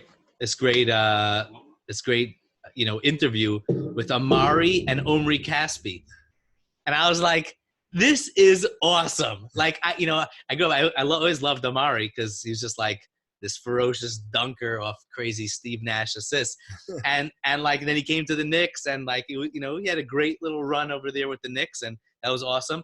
And then suddenly he's like learning in Or Sameach, and he's like rocking, getting up 4 o'clock in the morning, dishing. Now he's dishing Rebbe Nachman Torahs, and like, what? This is awesome. He's talking about how he's learning Torah. He's a new man, and Shmir Seinayim. Right, Shmir Seinayim, and like working on his midos. It's just like, this is awesome. It's really, really, really incredible. And the truth is that Chaim was saying earlier, like we're watching a long history, and the long history is slowly playing its way out. But Gewalt, I really don't know if there's any other time of history that I'd rather be in. It's also going faster and faster. It's spinning faster. Oh, it's going fast. When you spin that dreidel, it slows down then it falls. But here it feels like things are just speeding up. Yeah. It really feels like it's going fast. Time is going. Listen, we're according to the Kabbalah. What are you guys drinking there? A little Turkey 101. Gobble, gobble, gobble. Like the Zayda used to drink. The Heilige Seide gesagt. Traditional. Chaim to Shmuel and Avi. Who's probably also our Zaydi. I mean, seeing as we are from Shevet Levi, and he was, We know that we're from Shmuel and Avi. I mean, it's almost impossible not to be from him because, right, every generation you go back, you're doubling. You go back 80 generations, we have like millions upon millions of ancestors. Right. No, but we know that the Ropshitzer traced his line to the Shlah, and the Shlah said that he comes from Shmuel and Avi. Well, the Horowitz family. Here's to our holy Zaydi, Shmuel and Avi. Chaim. We talk about Shmuel and Avi. I was just saying the other day, my son Shua, comes here from America, and he was in Yeshiva Darchinoam, and then he's in Yeshiva here. They start learning Shmuel and Avi, and the class takes a class trip out to the kever of Shmuel and Avi. And he comes home, and he's like, Abba, I got to tell you this. What? He's like, we went on a tiyul today to the kever of Shmuel and Avi. I'm like, what's up with that? He's like, yeah, well, we started learning. So the first day of learning the actual Sefer, they started it at the kever of Shmuel and Avi. How crazy is that? Talk about experiential. Talk about living it and all of the trip, even like a regular trip. If you go over here, you go paintballing, you're like driving past some epic battle or where somebody holy lived or where somebody holy is buried. Like, you can't get away from it. And I think that that's a really powerful thing. Growing up in America, where all of American history is only a couple hundred years old. So the coolest thing that we ever found was, going to Glen Park and finding, arrowheads. And that was like, whoa, the Muncie Indians, the Ramapo Indians, like super cool. But here you're living with a different level of history. Europe was a bit different, but America was so young and fresh. I know all of American history, but then you leave America and you realize you know nothing. There was a whole world that was going on. It's really funny. It's really funny how they teach. We learn this, but so where do you guys think this is going? I was about to say, enough with the past. Let's get to the future. I want to throw something out at you guys. How do you feel about the Harabaya movement and, this newer rising of consciousness that you didn't want to be up on Harabayas. We want to fight for Harabayas. We want to daven on Harabayas. How do you feel about it? And what do you think should be done? Well, I'll tell you this. In many ways, I'm stuck in the prison of my prism. Is that your own line, by the way? I made that up. I love it. You like that one? I made it up. We have to rename the last podcast. Very much inspired by the Raice Brothers podcast because I'm an avid fan. I don't miss an episode. And I love when Abe pops on with you guys. I get to watch it while I wash the dishes at night, after a long day. And it's an honor to finally join it. But the truth is that I was listening to Rabbi Danny Myers from Ramat Beit Shemesh. He's amazing. And he said something so brilliant. He said, all the rabbis are coming out with all the things all the lessons to learn from what's going on now. More chesed, more learning, more this, more that. He says, we know all about that. We know that we have to learn better. We know that we have to do more chesed. And he says, there's more Torah now than ever. There's tremendous chesed going on all over the world, everywhere. America is the land of chesed. There's tremendous chesed in Eretz Yisrael, tremendous learning. And we know that we have to stop speaking Lashon Hara. And I mean, you can't go a day without WhatsApp groups for everything. You can learn anything you want. I myself, I'm on so many WhatsApp groups. 5 minutes of Lashon Hara, 5 minutes of Sichas Aran, 5 minutes of Ramchal, and then the longer stuff. But it's like you can't. Yeah, he says, but here we're getting hit with something that we don't know. It's something different. Hashem is sending something different. He says, so we have to come up with a different response than ever before. He says, and this is so unique that everybody is stuck in their home. Hashem doesn't have his home. We all have our homes to go to. We have our places to hide, and Hashem doesn't have his home. Right. He says, is it wrong to start thinking outside the box? And the truth is that the Harabayas, like you said before, Yaakov, the Harabayas is for everybody. It's kibesi beis tefillah yikol l'chol ha'amim. It's for the betterment of the world that we can daven on the Harabayas.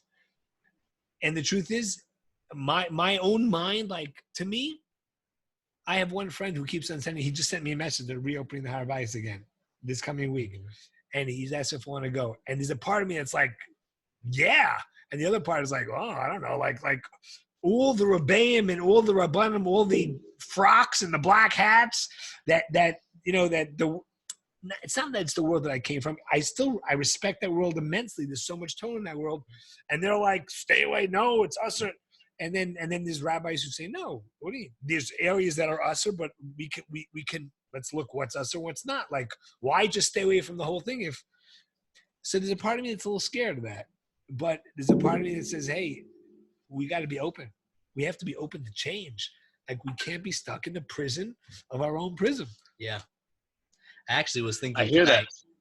I was thinking tonight before we got on, my friend Izzy Rabin, slowly been getting to know his brother a little bit. We've been WhatsApping a little bit, and he's a big advocate for Harabayas and for, getting up there. He actually leads groups up there. He's known as like the Haredi on Harabayas. If you see any videos with the guy in a black hat, there's actually a second guy I noticed with a black hat, but he's like the main guy who's doing like videos on there. And I was thinking like we got to get him on the podcast to talk about this, because they've done a lot of research and a lot of going through the whole sugya, and to really find out about it, because it's definitely been something that's been driving me. I think this past Tisha B'Av, I made like a commitment to myself that I'd look into it more. So I have been, but I think that it's one of those things. I feel that so much also, like, and I really respect both sides, and it's a curious process that's happening, like more and more, and we need to fight for it. We definitely need to fight for it. Or not. Don't fight for it. Well, what I mean fight for it is desire it, and show that desire, and show that ratzon, and show that Hashem, we want it for you, and show it through prayer. not always do we have to do things. I was talking to Abe earlier, like not always do we need to worry about getting to Eretz Yisrael by like doing the movement. Like sometimes there are things that are holding back and we just need to daven about it. And that's why tefillah, in some ways it's like a higher level, but in some ways it's mamish asiya, right? It's mamish malchus. That tefillah is the most basic level. Like, could be that's all you really need to do in the olam asiya is to daven for things on one level. You also need to do, right? That's why we say that avoda means work, right? Doing your ishtadlus, but avoda also means ezehu avoda shebalev, zu tefillah, right? So the real avoda is really, does refer to both of these inyanim. Yeah. I don't think that we should be storming and building it ourselves. I remember reading, there's a book by Rabbi Leibel Resnick about the history of or surrounding Tisha B'Av. And I forget what it's called. Bentzi, you shook your head. Do you know what it's called? Rabbi Leibel Resnick, I have a sefer from him about the Beis HaMikdash. I thought that you were going to be referring to that. He put out an amazing book about the Beis HaMikdash, the measurements of the old temple, the first temple, the second. That's what you're talking about? Yeah. Fascinating book. I have it. Amazing. Yeah. So he mentions it in this, and actually, I think the first time that I heard it might have been from like Rabbi Viner or something in some halacha shir. And I looked it up afterwards, and then maybe I read the book on Tisha B'Av, which was fascinating. And but he says in there that the dimensions of the footprint of the Beis HaMikdash right now, under everything, after they've done like all their excavations and they see a footprint, it's not the footprint of the first bias or the second bias. The calculation that's there is for the third bias. So I feel like it's. Can you explain that? Yeah, they found like what? You don't have to explain it, but if you can, because I didn't really understand that. Basically, there's like an outline of what the foundation is that's existing right now below the walls, right? So when they did when they calculated the measurements based upon what they can see that's there, whatever has been excavated, they see that the dimensions they don't add up to the first bias, to the bias rishon, and they don't measure up to the bias sheni, which the measurements of all three Beis HaMikdash are all different. And he said that it seems to be based upon their dimensions that the foundation for the third temple is already there. Wow. So when you think about the prophecy of that the Beis HaMikdash is going to come down, and yes, Bentzi, every mitzvah that I do is another brick in the Beis HaMikdash. I mean, it should be true. Everything that we say, everything that comes out of our mouth is it's been a long time. I can't wait to see this work of art. I cannot wait to see this work of art. It's going to be beyond masterful. That being said, so I don't think that it's time. I believe that I'm ready to go up. I'm ready to go up to the Har Bayis. The last few times that I was in the Holy Land, it didn't work out. We tried to get onto a program, but it didn't work out. There was they don't have that. You have to like get approved to go up. I mean, it's not a simple thing, but I'm definitely ready. So hopefully, maybe I'll meet you there next week. Amen. I asked Rabbi Gerzi a while back about this because when it started becoming a thing, it was like, I'm going to ask my Rebbe, what does he say about going up to Har Bayis? And he gave me an answer, which was so awesome. And it's also like so Rabbi Gerzi. What I love about him, he said, what you need to do, if you want to go to Har Bayit, you need to go connect to the people who learned all the Torahs about it, who know the ins and outs, who've learned all the Torahs and all the dimensions and all the things and where you're allowed to go, where you're not not just the practical, but also immerse yourself in learning about what is Har Bayit, what it's about, what are the halachas, what's behind it, and do that for a period of time, and then afterwards you'll know if you should go or not. You won't have to ask anybody, and you'll know if it's right to go up to Har Bayit and what you should be doing. And I didn't do it. I didn't do it, so I'm still stuck in this place of. But I love the fact that people are going, and it gives me such chiyas. I love the fact that there are Yidden that are like totally devoted and are pushing, and more Jews are going, and that there's Yidden davening on Har Bayit now. I think it's awesome. But like you said before, that the Har Bayit is it's a place for all people. I don't know if you guys have read any of Herschel Moskov's stuff. Harry Moskov. He's a guy who lives here in Mount Shemesh, and he's been studying Har Bayit for years. So I read one of his things he put out. He actually printed out a tshuva. Part of one of his pamphlets, he printed a tshuva for Moshe Sternbuch, who's one of the heads of the Eid Charedis in Yerushalayim. And Moshe Sternbuch wrote the tshuva that people think that the Dome of the Rock is on the Makom HaMikdash. But he says it actually brought down that when the Muslims built the Dome of the Rock, they asked the local Jews in Yerushalayim where was the Makom HaMikdash. And the Jews, of course, didn't tell them the right spot. So they pointed them to this spot, which is actually not the correct spot. So the Dome of the Rock is not built. It's actually, and he brings also, he brings proof texts that the place of the actual Makom HaMikdash will never be built until we rebuild it.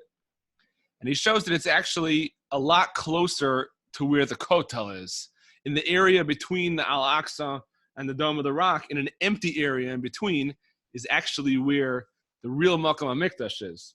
So people who go and say, they bring you in the Kotel tunnel, say this is the closest place to the Kodesh HaKodashim. Okay, not necessarily, because it's based on the Dome of the Rock. So there are those who say that the Dome of the Rock is a beautiful building, and it's not a mosque.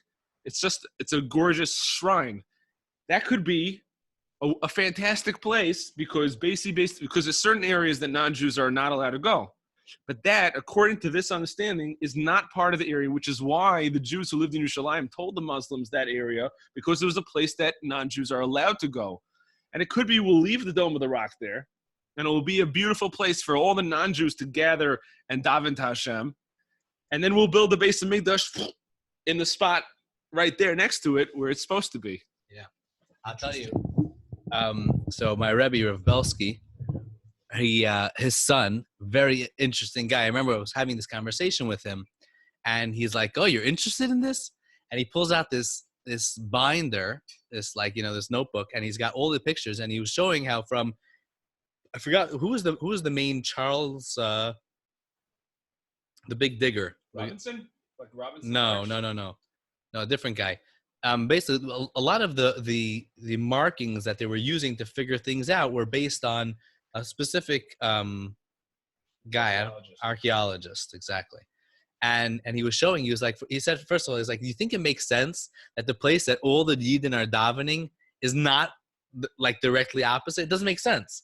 He goes, so then he was showing how a lot of the markers that they thought it would be are actually moved over. And one of the proofs one of the reasons why they didn't want it to be, they didn't assume it was there, was because in the Mishnah, it says that it was 500 amos by 500 amos.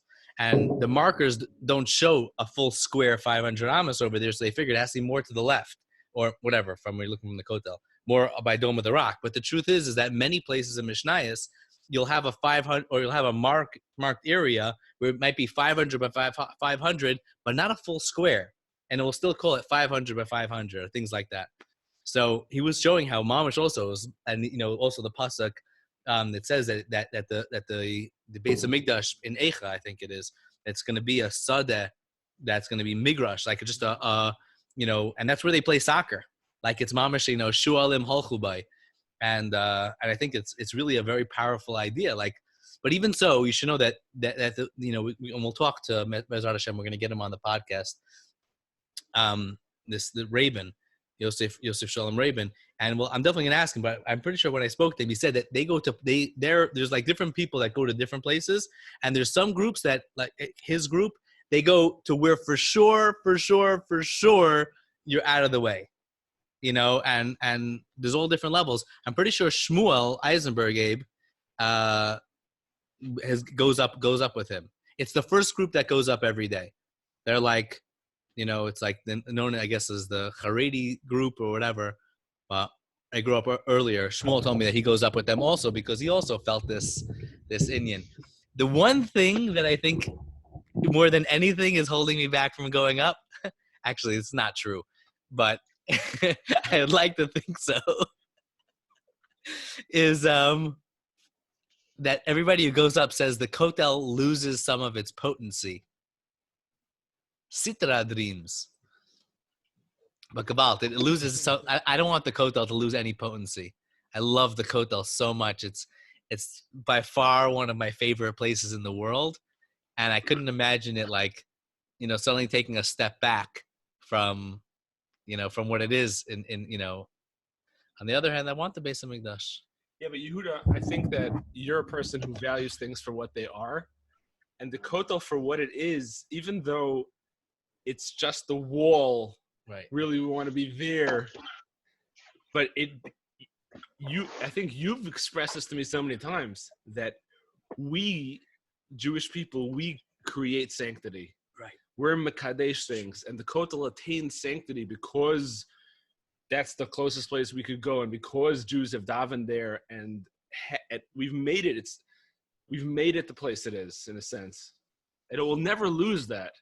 I feel like even after we have the Beis Hamikdash, the kotel's still going to be the place where we're going to go, that's the place where we cried. That's the place where we begged. That's the place where we danced and sang. That's the place that we had when we couldn't have this. So it's always going to be special. Right. Maybe it'll remain what it is. Amen. Yeah. First of all, it still might be the place to make bar mitzvahs. Bar mitzvahs, prayers. Like, why wouldn't there be crazy minyanim there also all the time? Yeah, you still could have the kotel minyan. I think, yeah, I agree. Well, it's a place of longing.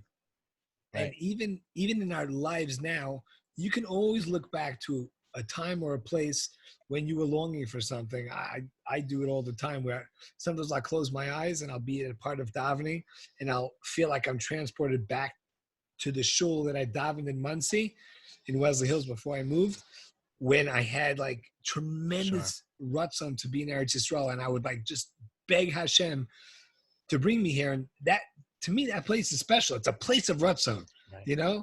The house I lived in, the place that I dive in, those places where my ratzon was built up, those places and sometimes that longing is, in many ways is greater than the actual, it's like Abe was saying before, that you could be in Chutz La'aretz and you have that Meichen de Gadlus where you're thinking about Eretz Yisrael and you're bringing the Kedusha out there and you're feeling like that longing for Eretz Yisrael and that connection to Eretz Yisrael, even while you're not in Eretz Yisrael. It's amazing. But it still doesn't take the place of being here. That's for sure. Right. It's like Yom Tov Sheni Shel Galias. Like, I love having second Seder, and I miss it so much, but I would never, ever, ever trade it for being here. But the one of all the Yom Tovim that you need a second day, the one that's a real killer is Shavuos. This year we get two. And this year, exactly. It's awesome. This year we have that second day Shavuos, because always, it's so hard to cram in a full night of being awake, tons of cheesecake and the meat meals in one day. It just doesn't work. I've given in. It got to the point where, in America it was like, here I've given in. We now have one full milchik meal. We used to go, I don't even know why it was easier to go, we'd have a milchik and then fleshik in the same meal. But no, well, the Ramah says that's what you're supposed to do. The Ramah says you're supposed to have change your tablecloth. Right, because because shtei halechem, because on Shavuos you eat Right. shtei halechem, because you're not allowed to have the same bread that you have in a milchik with a fleshik. Right. So you have to have milchik, and then you have to have separate bread for the fleshik, and that's the shtei halechem. That's awesome. So yeah, but we don't really do that anymore. Yeah, and we've gone also total It's milchik. tough. It's tough, man. Also, I've gone to the point where like I don't sleep on Shavuos here because it's only one day. Right. Like, what am I gonna sleep? Like, I'll sleep tonight. You know, it's like I've been up all night, but like, Well, you also have Yaakov's famous Shavuos morning kiddush in your house. Right. So Shavuos- straight from learning to the mikvah to the Vasik and davening, straight to Yaakov for kiddush. By the time kiddush is over, it's almost lunchtime. that's right. It is lunchtime. No jokes. I don't know how. I always go to sleep after that kiddush, though. The cheeses and the wines, cheesecakes. That's Yeah. it. Yeah. I live in Chutz La'aretz, and I have a dairy Suda first on Shavuos, and then I have a Fleshik Suda. My Suda is a little smaller than Fleshik Suda. Maybe I do it like a sandwich, a deli sandwich. It's like a hot, many times we'll do like a hot corned beef or a hot tongue or something on Shavuos. Easy Suda after having like serious cheeses. Plus, the transformation goes where you start off with white wine, then you go to rosé, and then you have red with some of your cheeses, but your red is also the in the tween. And then you can go to a good sandwich with some nice. You could even go over to beer if you want. Cheers. Listen, you got to be a professional serving God, and when it comes to things like food where you enjoy yourself, you got to go to the max. These are part of the rules. You want to like elevate things. If you elevate it at other times, you've got to do it l'shem shamayim. So when you have that opportunity to have, and it's like, oh my gosh, I can't. How am I going to do a meal like this? And I'm like, are you joking? We've done this before. You got it on lockdown. Even if it's only you doing the second Suda, which many times it is in my house. I'll be the only guy doing it. But I'm rocking the flag. And I'm like, hey, this is not too much for me. I know how to party, Dude, I'm so with you. And you should know, obviously, that's Shavuos is the Yom Tif that we learn how to do Chatzi Lachem and Chatzi Lashem. And that's what I'm with you, man. The cheesecake and the cheeses, the first part of the meal, that's the Chatzi Lachem. And the suffering and eating some tongue afterwards, that's Chatzi Lashem. Wah. It's so hard for me to eat a good, like, smoked brisket sandwich or a tongue, or, like, even if it's just a deli sandwich. Just. Get the Zachen, man. Yeah. Chaim the one thing... Amen. Amen. I'll tell you, though, it is interesting, though, if you have certain cheeses, like you get some good 6-hour cheeses, some quality cheeses, you can't have the thing. That was also one of the moves. Danny started doing a halloumi salad. And if you do a halloumi salad with the full cheeses, then you can't go for meat, right? Because those halloumi cheeses are 6-hour cheeses. Halloumi itself, it should not be a 6-hour cheese. No? No, because it's not. Maybe some of these other funky cheeses. In that style. You ever have the there are frozen cheese? Frozen? Cheese is iced. Cheese is iced. You never have that? Sorry. I didn't get that one. Yashka.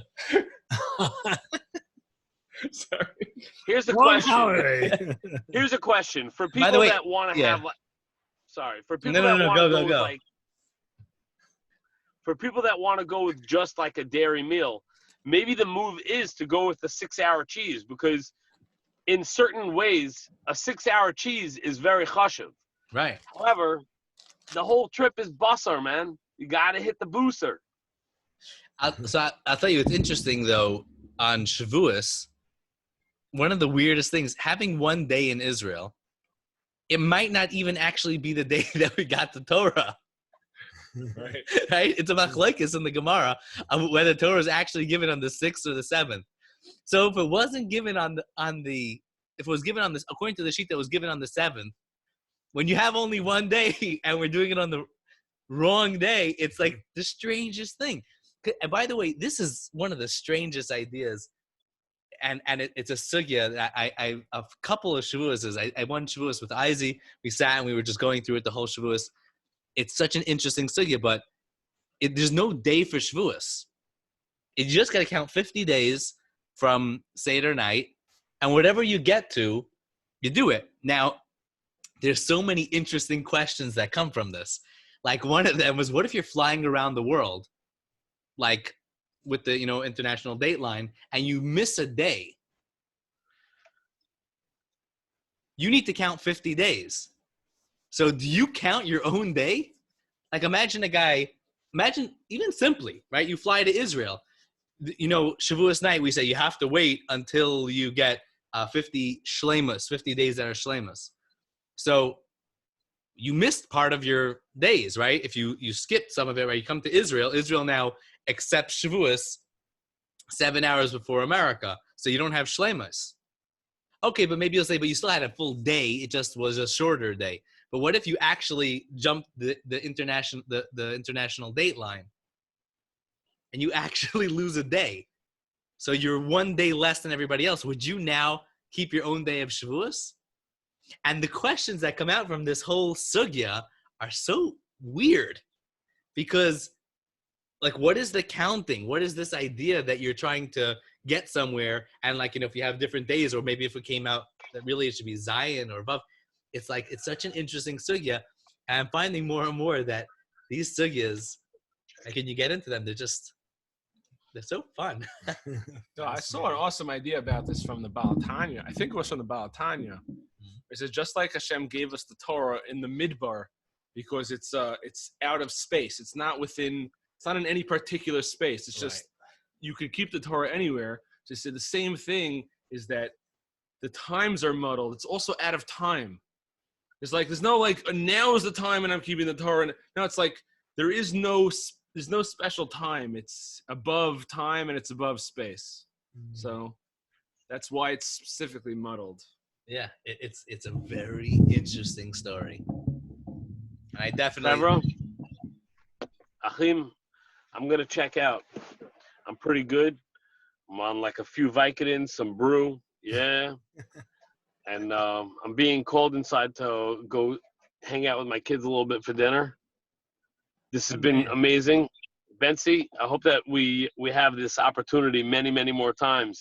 Even though it's not like physically being together, it's as close as we're going to get. It's almost like the Kedusha of physicality.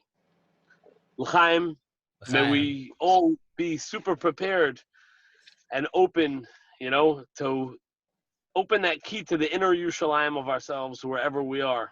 Amen. Amen. And Amen. Chag Sameach. See you, brother. Chag Sameach. Amazing. Love you guys. Love you too. We've been talking about Yom Yerushalayim, and then we moved into talking about Shavuos, and I've been thinking for a while about there's a major connection between the two of them, and the legend that connects them is King David, right? Yerushalayim. It's funny. What does Yerushalayim date back to? So I was reading in Rabbi Kaplan's book. Yerushalayim dates back to originally the place where Adam Harishon's body was taken from, the ground under the Mizbeach, the makom of the Mizbeach. And that site comes back again and again and throughout history. Comes back when, according to the sources, Noach came out of the Teva and built a Mizbeach there. Before that, Adam Harishon, when he was kicked out of Gan Eden, went back to the place he was created, the makom of Mizbeach, built a Mizbeach there, was Makram Karbanos. Cain and Havel did their Karbanos there. Noach, when he came out of the flood, he went back there, and that's where he sacrificed. This was all brought down in the sources. And then Shem was there. Shem Malki Tzedek Melech Shalem. He's the king there. But he brings down the sources that after 340 years after the Mabul came to, I should look at the screen. I have this issue. Do I look at you guys or do I look at my brothers? It's not so simple. Okay. You can see us on the screen.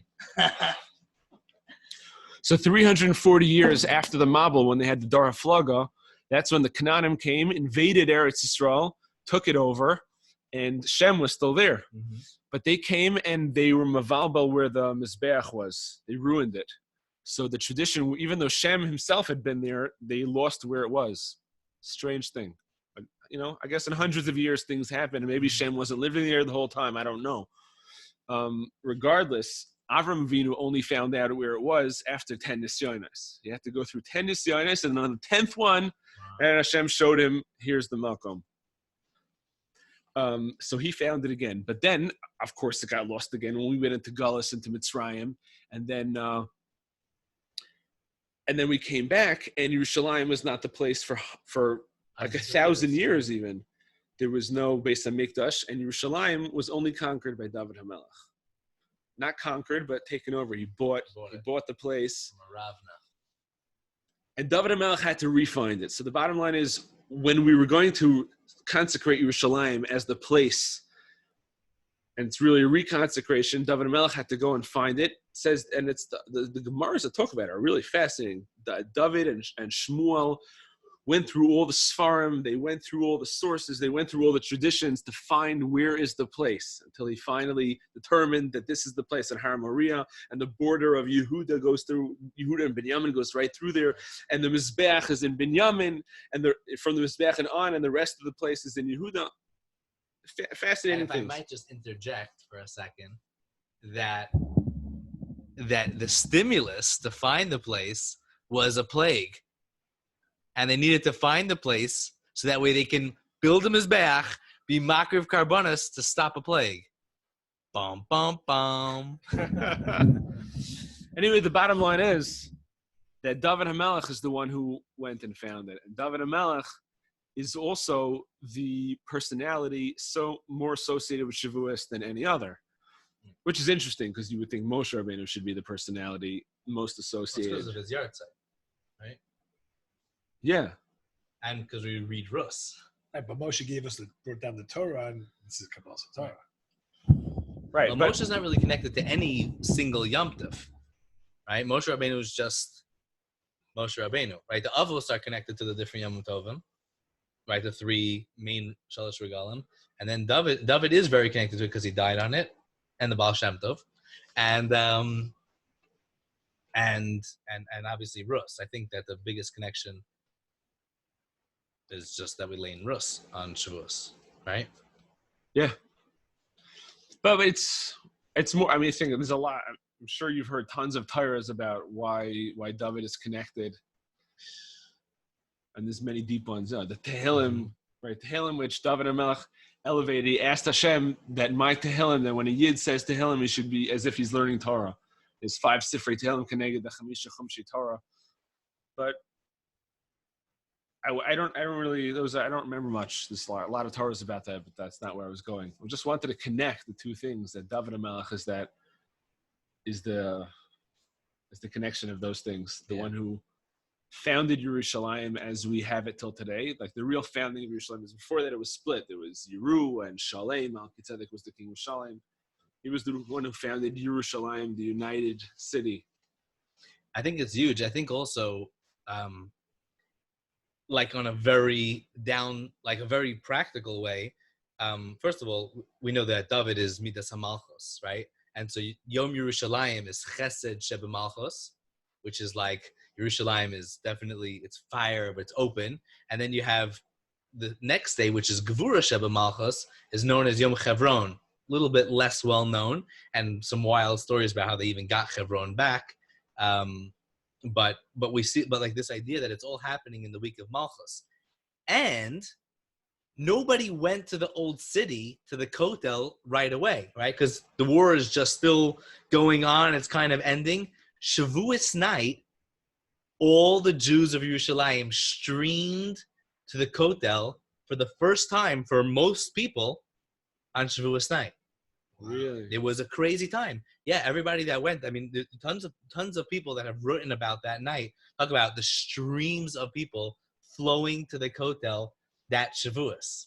And it was just la'ela. You know, you can imagine, I mean, opening up, the walls of Yerushalayim. And this was really, it was like almost like the reopening, the inauguration of Kimi Tzion Teitze Toro Dvar Hashem Yerushalayim. Like and to think, it really is like, when you hear Abelio Kitov and Rebel Wine and all the different people that I've read and listened to about these things, and they're all talking about, it's the greatest thing that you hear is this Torah and the history of the Jews that you read about, and you're like, wow, that he left Mitzrayim and then this happened. This is also mamish like Torah, and it's history, and it's like it's alive the same way they were part of the formulation of Chamisha Chumsei Torah in those times, and then the Nevi'im. We are living these epic stories, and they're and they really are. The stories, like Rabbi Yokitov says, the stories of the 6-day war dwarf so many of the incredible miracles that we talk about in Nach. Dwarf them, like the level of miracles. I remember hearing stories from so many people, and you listen to like the individual stories of it. Like you hear fighter pilots talking about there were like signs in the sky that were telling them where to fly. What? There was a wild story I heard from one of my rabbim in Ner Yaakov that he said about his father. You want to go somewhere? No, I just love the way you say miracles. Yeah, where's it's the way I say WhatsApp and IZ. There's a lot of things that, anyhow, I'm an odd fella. I'm proud to be my own unique self. So one of my rabbis in Ner Yaakov, I remember he said over the story about, I think he said it was his own father who was part of a unit that was going in to blow up the Air Force bases. It wasn't just the fighter pilots, they were also on the ground, and they had to cross over a minefield. And they travel across the minefield the first way, and the way it was working was that they had this they had like a miner in the front checking the minefield, then they had the team, and then they had a miner in the back, double checking. They crossed the field, they managed to make it through, even though it was a full minefield. They make it through, they're good. They didn't have enough explosives for all the airplanes, so they put them on every third airplane. Okay, they go back across the field. The guy in the front is not finding any mines. The guy behind him, as he's looking backwards to declare, now if this is the third sweep, right? Because you have one guy going, then you come back, the front guy, and then the back guy does like a final sweep. He's walking backwards, like back to back with the last guy. And he was flipping. He's like, the place is covered in mines. There's no way that we could walk here. How are we walking? And he's like turning back. And the guy's like, no, there's no mines. And they crossed the entire field back. And the guy in the back, the miner in the back was saying, there's no way you can ever cross this field again. And the guy in the front was like, what do you mean? We didn't see any mines. And they hit the explosives, and they said they watched as a shard from the plane flew from this one and hit the gas tank of the next one. By the time it finished, every plane on the airstrip was done. He said they couldn't believe it. He said everybody from the team became religious. That was it. They all were choser b'tshuva, but there are countless stories of this, and that's on individual levels, and on the macro level, the whole thing doesn't make sense. I mean, it just the level, the fact that things worked out so smoothly and so incredibly, and you look at even the numbers. Like we had to take over the Golan Heights. There were thousands of Syrians that were dead, and there were hundreds of Israelis. Now, obviously, every loss of life we know is a tragedy, but it's astounding to think that the numbers that we lost were so small compared to the numbers of the enemies, and it was just, to the level of absurdity. To the level you look at it, you're like, this doesn't make any sense. You look at the numbers. You go on Wikipedia and look at the numbers of what they had, all the Russian tanks and weaponry that all the Arab countries had, and you look at what we had. It doesn't. There's no explanation for it, and that's yet. This is where we are.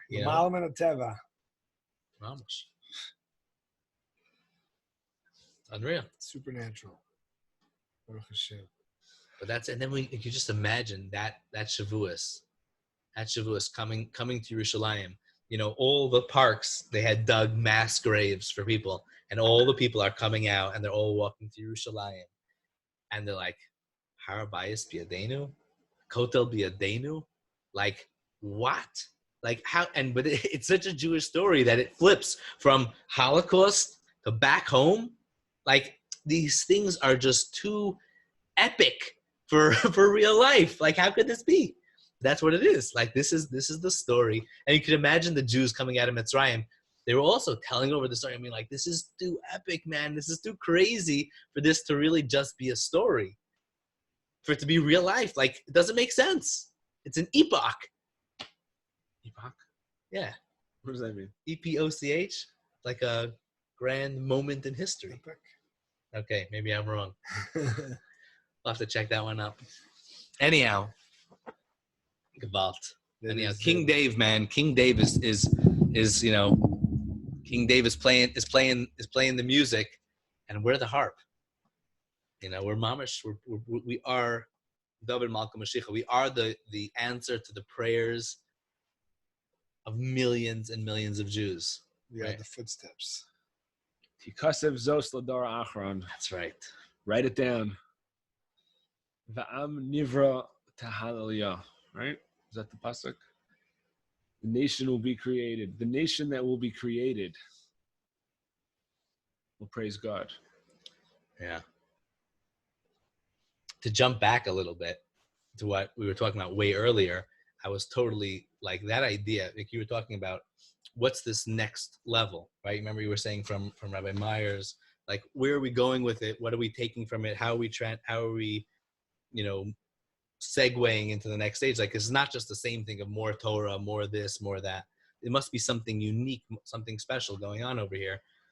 And I feel like we're about to be birthed. Va'am Nivra. We're about to be birthed to a new. We're about to transcend everything that has just happened till now, and we're about to be Makabel Shabbos. And that's where we're going. So everything that's happening right now, on the one hand, yeah, we have to do it, but on the other hand, we just have to. We're literally transcending our zone right now, and this experience that Hashem is taking us through, we need to take ourselves through it as well, and we need to allow the process to happen. Maybe that's our part in it, but we're definitely hitting a zone of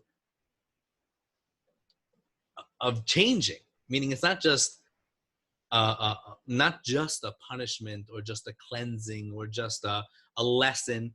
This is the birth. It's like you might maybe we can make the analogy to a baby in the stomach, and the mother's feeling pain along the way, and they go, oh man, I have to go to the doctor, I feel something uncomfortable, and the doctor goes, oh, you're actually low on this, or you actually need to do this, or but then suddenly she's screaming, and she's I'm in so much pain, and the doctor's that's birth. And she's what do you mean, but you don't need to fix anything? No, you just need to allow this to happen. This is the birthing process. And I feel that's a little bit maybe what's happening now, that it's not just it's not necessarily that we need to rectify something. It's just that you need the koilis, as Rabbi Nachman says, right? You need the 70 koilis of the woman it's not just that it happens to be that the woman screams. No, it's the screams and the koilis and the experiences that we're going through. This is the birthing process. It is painful. It is contracting. It is. But now you got to do it. You got to jump along with it. You fight it, that's death. You don't fight it, it's the greatest moment of life. And that's mamash always the Jewish story is the greatest. You look at a woman in labor, and there's blood, and there's screaming, and there's everything, and you write hashtag death. And then a second later, there's suddenly another human being in the world filled with potential, ready for a whole new level of existence, and suddenly the hashtag goes life. And that's the story of the Jewish people. It's hashtag death, no, life. Except that today you can get an epidural. By the way, hello, Danny turned to me tonight, and she said that because I was on the phone, and we were talking about this idea with my friend, and she goes, yeah, I just tell women to get an epidural. And I was like, where does the epidural go? In your spine, right? If you eat Havdalah, which feeds the luz bone. That's your epidural, baby. Love Malka, you mean? What did I say? Havdalah? Lava Malka. It's late. It's really late. Lava Malka. I thought you were going with the word epidural as like Epic. sounds like Havdalah.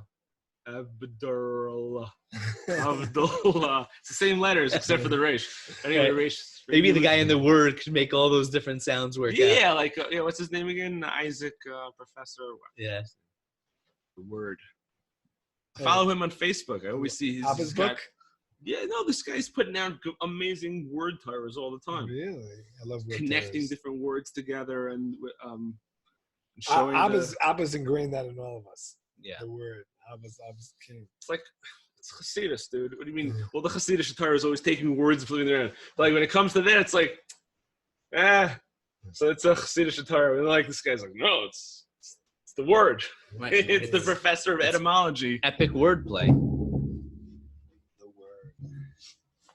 You know, I really think that David HaMelech is an amazing person who maybe with Tehillim now, where Tehillim is so widespread, he's somebody we can really connect to. And the whole story of David HaMelech, of being that castaway stone and then coming back and becoming king, and with Goliath, which also happened right here. I mean, right outside Beit Shemesh, we drive past there all the time. To me, it's so amazing. And how, well, like you said before, David HaMelech davened that his Tehillim should be like learning. And the truth is, so many different Torah come out of Tehillim. I find that many times when you're singing songs of Tehillim, you know, Shlomo Carlebach is the king of that, and you're singing it again and again and again and again, and it gives you time to immerse in the words. And then, you know, Abba's the word man.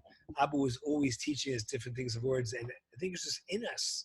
You just look at the words, and you think of the shows to the words and what's related to the words, and you can just become so connected to the words that it's funny, in a way you lose what you were davening for, and in a way you feel like you were answered, like at the same time. And it all comes from David HaMelech, who praised Hashem in the high places, and he said, Hashem, I know you're with me in the low places.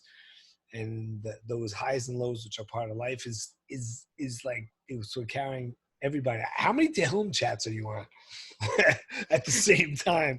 And you It's can like, never leave them. you can't leave Tehillim chat. Someone puts you on a Tehillim chat, and so you're stuck forever.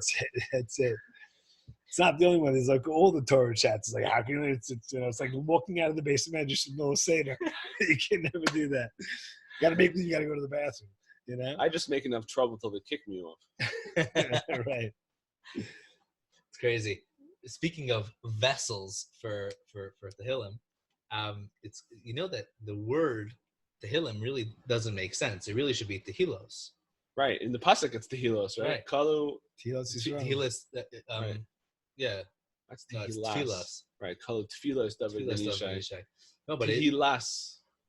but Tehillos is the proper plural term for Tehillah. Okay. So Tehillas. Rav Belsky told me, I remember where he brought it from, but this idea that the reason why it's called Tehillim is because they're not just a number of Tehillas, just a bunch of you know, aggregated prayers for all sorts of wonderful things. The words themselves are kalim of Tehillah. And so they're mamish like vessels for whatever you need to pray for. And that's what's amazing about Tehillim. You can open it whenever, and you don't necessarily need to know what it means. They just become the roadster to get this emotion to that being. I don't know who that being is. I barely know what my emotion is, and I don't understand the words, but it works. And it's this epic, and that's David, man. Tefillah ani kiyatov. By the way, that one is a crazy tefillah, all about the Geulah. Like, It's awesome. That's an ends to Kasav Zeisel Darach. right? But it's interesting because Tefillah Ani Kiyatov, was that were you referring to the fact that you wrap yourselves in the words? That's one of the meaning of Yatov. Yeah, no. Like you just wrap yourself in the words, and I don't even know what it means, but it's just a blanket. Right. It's something comforting. It's a talis, whatever. Yeah. That's mamish what Tehillim is. Yeah, how many people were comforted in their in the greatest pains that life has to offer. Right. The way I And they look at it, just- yeah. sorry, the way I look at it is, when you listen to a song, like a rock and roll song, and you might not know the words for years because you can't understand a word the guy's saying. Nowadays, you can just like Google lyrics, but it loses all of the enjoyment when you Google the lyrics. You know what the guy actually said. So much better. It's like it could mean anything, so I'll just adapt it to what I need it to mean. And you feel so like connected to the song. Years later, you find out that Tom Petty song that you were like mamish, heartsick to. It's like nothing. It has nothing to do with what you thought it was. That's so funny because you always got upset at me for singing the wrong lyrics. You had to sing it right. I didn't say you had to know what it meant. Classic. So it's the same thing with Tehillim. It's like, I'm not really sure what David HaMelech meant, but I kind of feel like that word means this, and if it relates to what I'm saying, I think. Maybe. No, I don't really speak Hebrew so well either, but sounds about right. I'm just going to assume that it's, it's like that. So it says, Rabbi Nachman says every Yid could find themselves in Tehillim. Right. Like, oh, you could find yourself in Tehillim. David HaMelech is very big. Made a lot of room for you. Used hard words that no one understands. Right. It's like beautiful poetry, and sometimes that poetry, you can get it. And sometimes you can mamish screw the whole thing up and get to the highest place. That was like that story from the Rupshitzer that we had the other week. Remember who the Rupshitzer was sitting with Rav Menachem Mendel of Rimanov by the Oyev Yisrael. And the Oyev Yisrael goes, you like that Mincha Erev Yom Kippur? And the Rupshitzer laughs. And the Gabbai from Rav Menachem Mendel of Rimanov looks at him and goes, afterwards he comes out like, what did you guys mean? And I'm just like, yeah. And the Gabbai's like, no, young little Rupshitz. Tell me the story, because the Rupshitzer was still very young at the time. And the Rupshitzer was, well, there was like this plague killing all the women. And so he goes, yeah. He goes, well, it stopped right by Yom Kippur, right? He goes, oh, yeah. He goes, well, we all were trying to daven for it to stop, but nobody could do it. But some little farmer showed up, and he has never davened Shemona Esrei because he doesn't know anything. But like Gevalt, he doesn't even read Hebrew, so he's like trying to read it. And he came up to the bracha of Mevarech Hashanim. And instead of saying the bracha Mevarech Hashanim, he says Mevarech Hanashim, right? He says Baruch Aleinu es Hanashim Hazeh, and Mamish, the Nashim Atayva is like Hashem, and he's crying for these holy women, thinking that this is what the tefillah is all about. It's like Baruch Ata Hashem, Baruch Hanashim, and in Shemayim they're going crazy, like, well, who is this guy? And the other angels are like, this is Mamish the prayer, and they bring it right, and all the angels that are stopping it, of course, they're just like, dude, I'm not going to stop this. This is a foolish tefillah. And all the other angels, they're like, do you see this? You see the heart that's in this tefillah? And in Mamish, that tefillah stopped the whole thing. And that's what the Oyev Yisrael was looking at. And like, you see what, you like that Erev Yom Kippur Mincha. Dude, it's so funny because there's so many stories like this. Like, I heard a very similar story in the time of the Baal Shem Tov when there was no rain. And one of these, like, there was some guy who was reading Shema. And he got up to V'atzar es Hashemayim. For some reason, he thought V'atzar es Hashemayim means to squeeze the Shemayim. So he's going, V'atzar es Hashemayim, v'lo yeh matar. V'atzar es Hashemayim. And it means stop the heavens, and there won't be any rain. And he's going, you're going to squeeze out the heavens, there won't be any rain. You're going to squeeze out the rain left in the clouds. You just squeeze the clouds out, and there's nothing left in the clouds anymore. And he's just going, he's saying it again, V'atzar es Hashemayim. And everyone in the show is looking at this guy like, what the hell is wrong with you? And then it starts raining. And the Baal Shem Tov is like, oh, you're so good. It's crazy. But this is it. It's a wild, this also connects back with what Bentzi was saying about, like, when you say something, it becomes a reality. In a way, it's the greatest thing that a Jew could do is make a shavua. Because with your words, you can literally make a new level of Kedusha. You can make something that was, before it was just chulin, but now that you said, you made a shvua, you made a neder, it now becomes a new level of reality. And we can transform. We could be superheroes. Yeah, talking about superheroes, that was a great clip you guys shared. Batman versus Superman. I loved it. That really, it sparked a lot of thoughts in my mind. I'm a Spider-Man guy. I love Spider-Man. I love that story about the kid who was bitten by a spider and he's like injected with this power and like he doesn't realize he has it at first and then he doesn't know how to use it and then what do I do? And he can he's not Batman, he's not Superman, he doesn't have all those powers, but for some reason he just got this one thing. He can make these webs and he can leap the buildings. And to me, I relate to that, how I believe like we are superheroes. Like HaKadosh Baruch Hu gave Klal Yisrael the ability to affect the world, the upper worlds, and everything through connecting to HaKadosh Baruch Hu, through Torah and through mitzvahs. And it's superhero status. It's what it is. Yeah. I'll tell you a really funny story. I was at a bar mitzvah.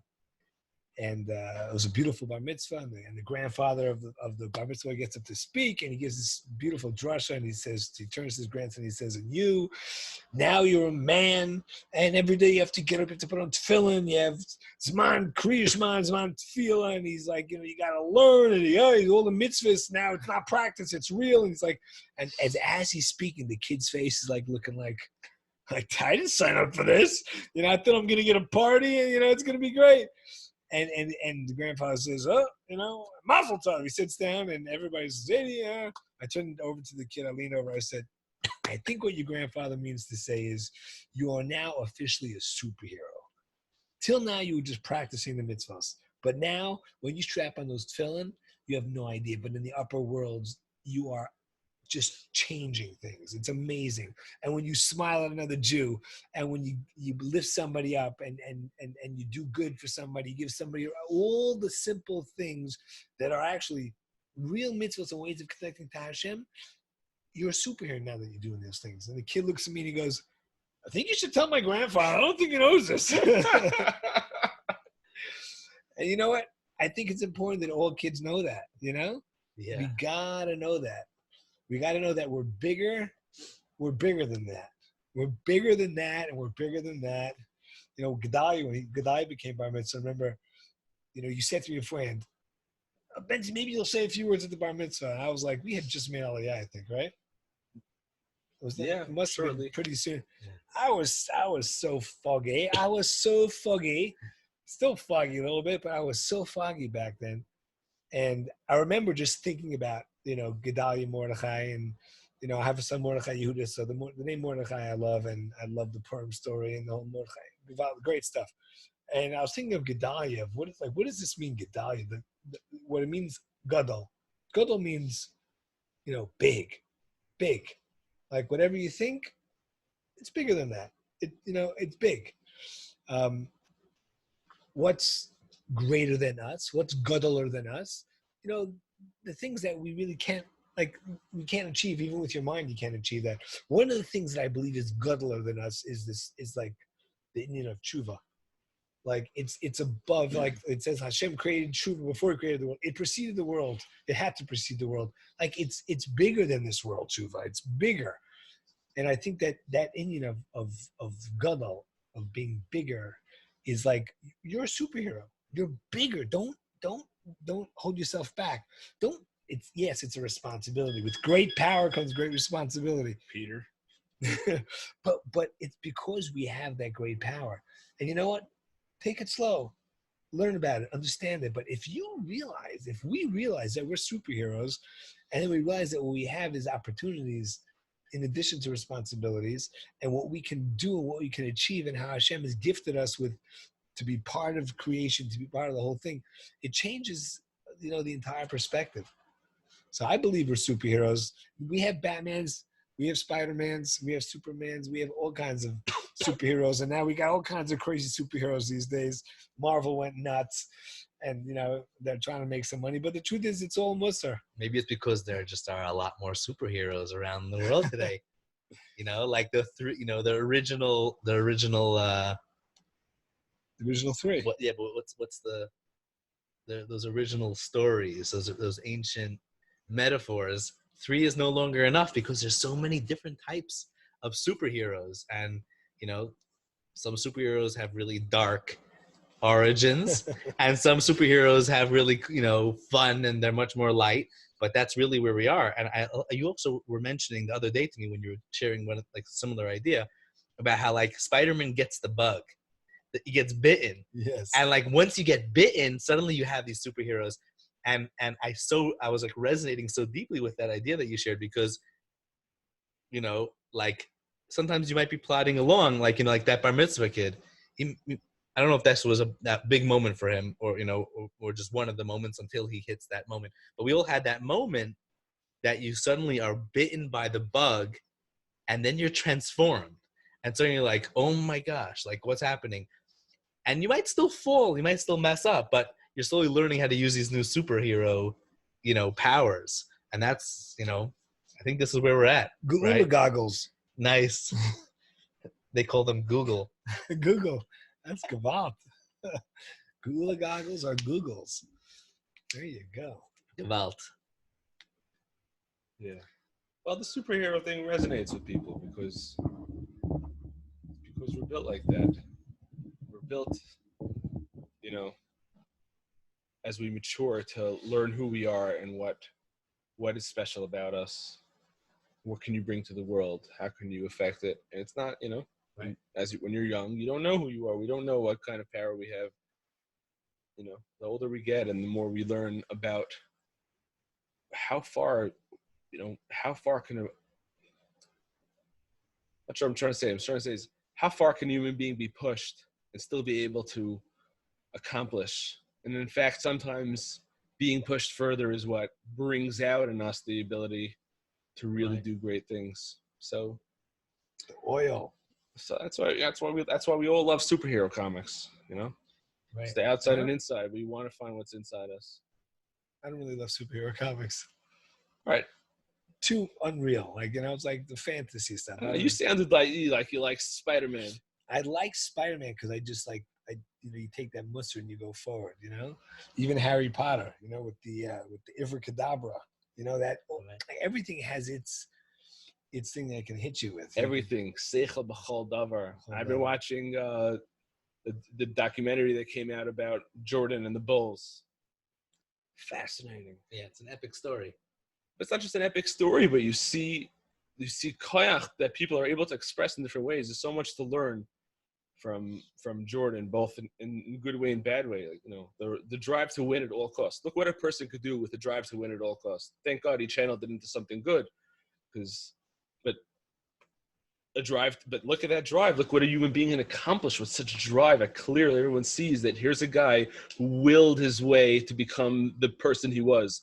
Like, if we could channel will like that to accomplish the things that we want to do, it's an incredible lesson to learn and watch that. At the same time as also you could learn from his mistakes, drive to win at all costs. Sometimes maybe that's not right. There's no such thing as doing anything at all costs. Everything has a price. Everything has a price and everything has its place. Like, anyway, seichel b'chol davar, baby. Mamash. Chevra, I think we got to wrap up. So, you got something else you wanted to bring up? No, man, I'm ready to wrap it up. It's been awesome hanging out with you guys. Mamash. It's been really, really, really an incredible evening. And I feel like we've touched on a number of subjects, and it's been really special to open them up together. Yes. Thank you for having me here. It's been a lot of fun. Chaim and Abe. Yeah, this is the first time that we had all five on. Not all together. We were all together for a few minutes. But Mamish Gewalt, Bezrat Hashem, we should see the ultimate Geulah Shlema and the full rebuilding of the Beis HaMikdash and the full expression of Malchus of HaKadosh Baruch Hu. Amen. Yerushalayim. Lashana haba b'Yerushalayim habanuya. Amen. Be blessed, Chavra. You got it.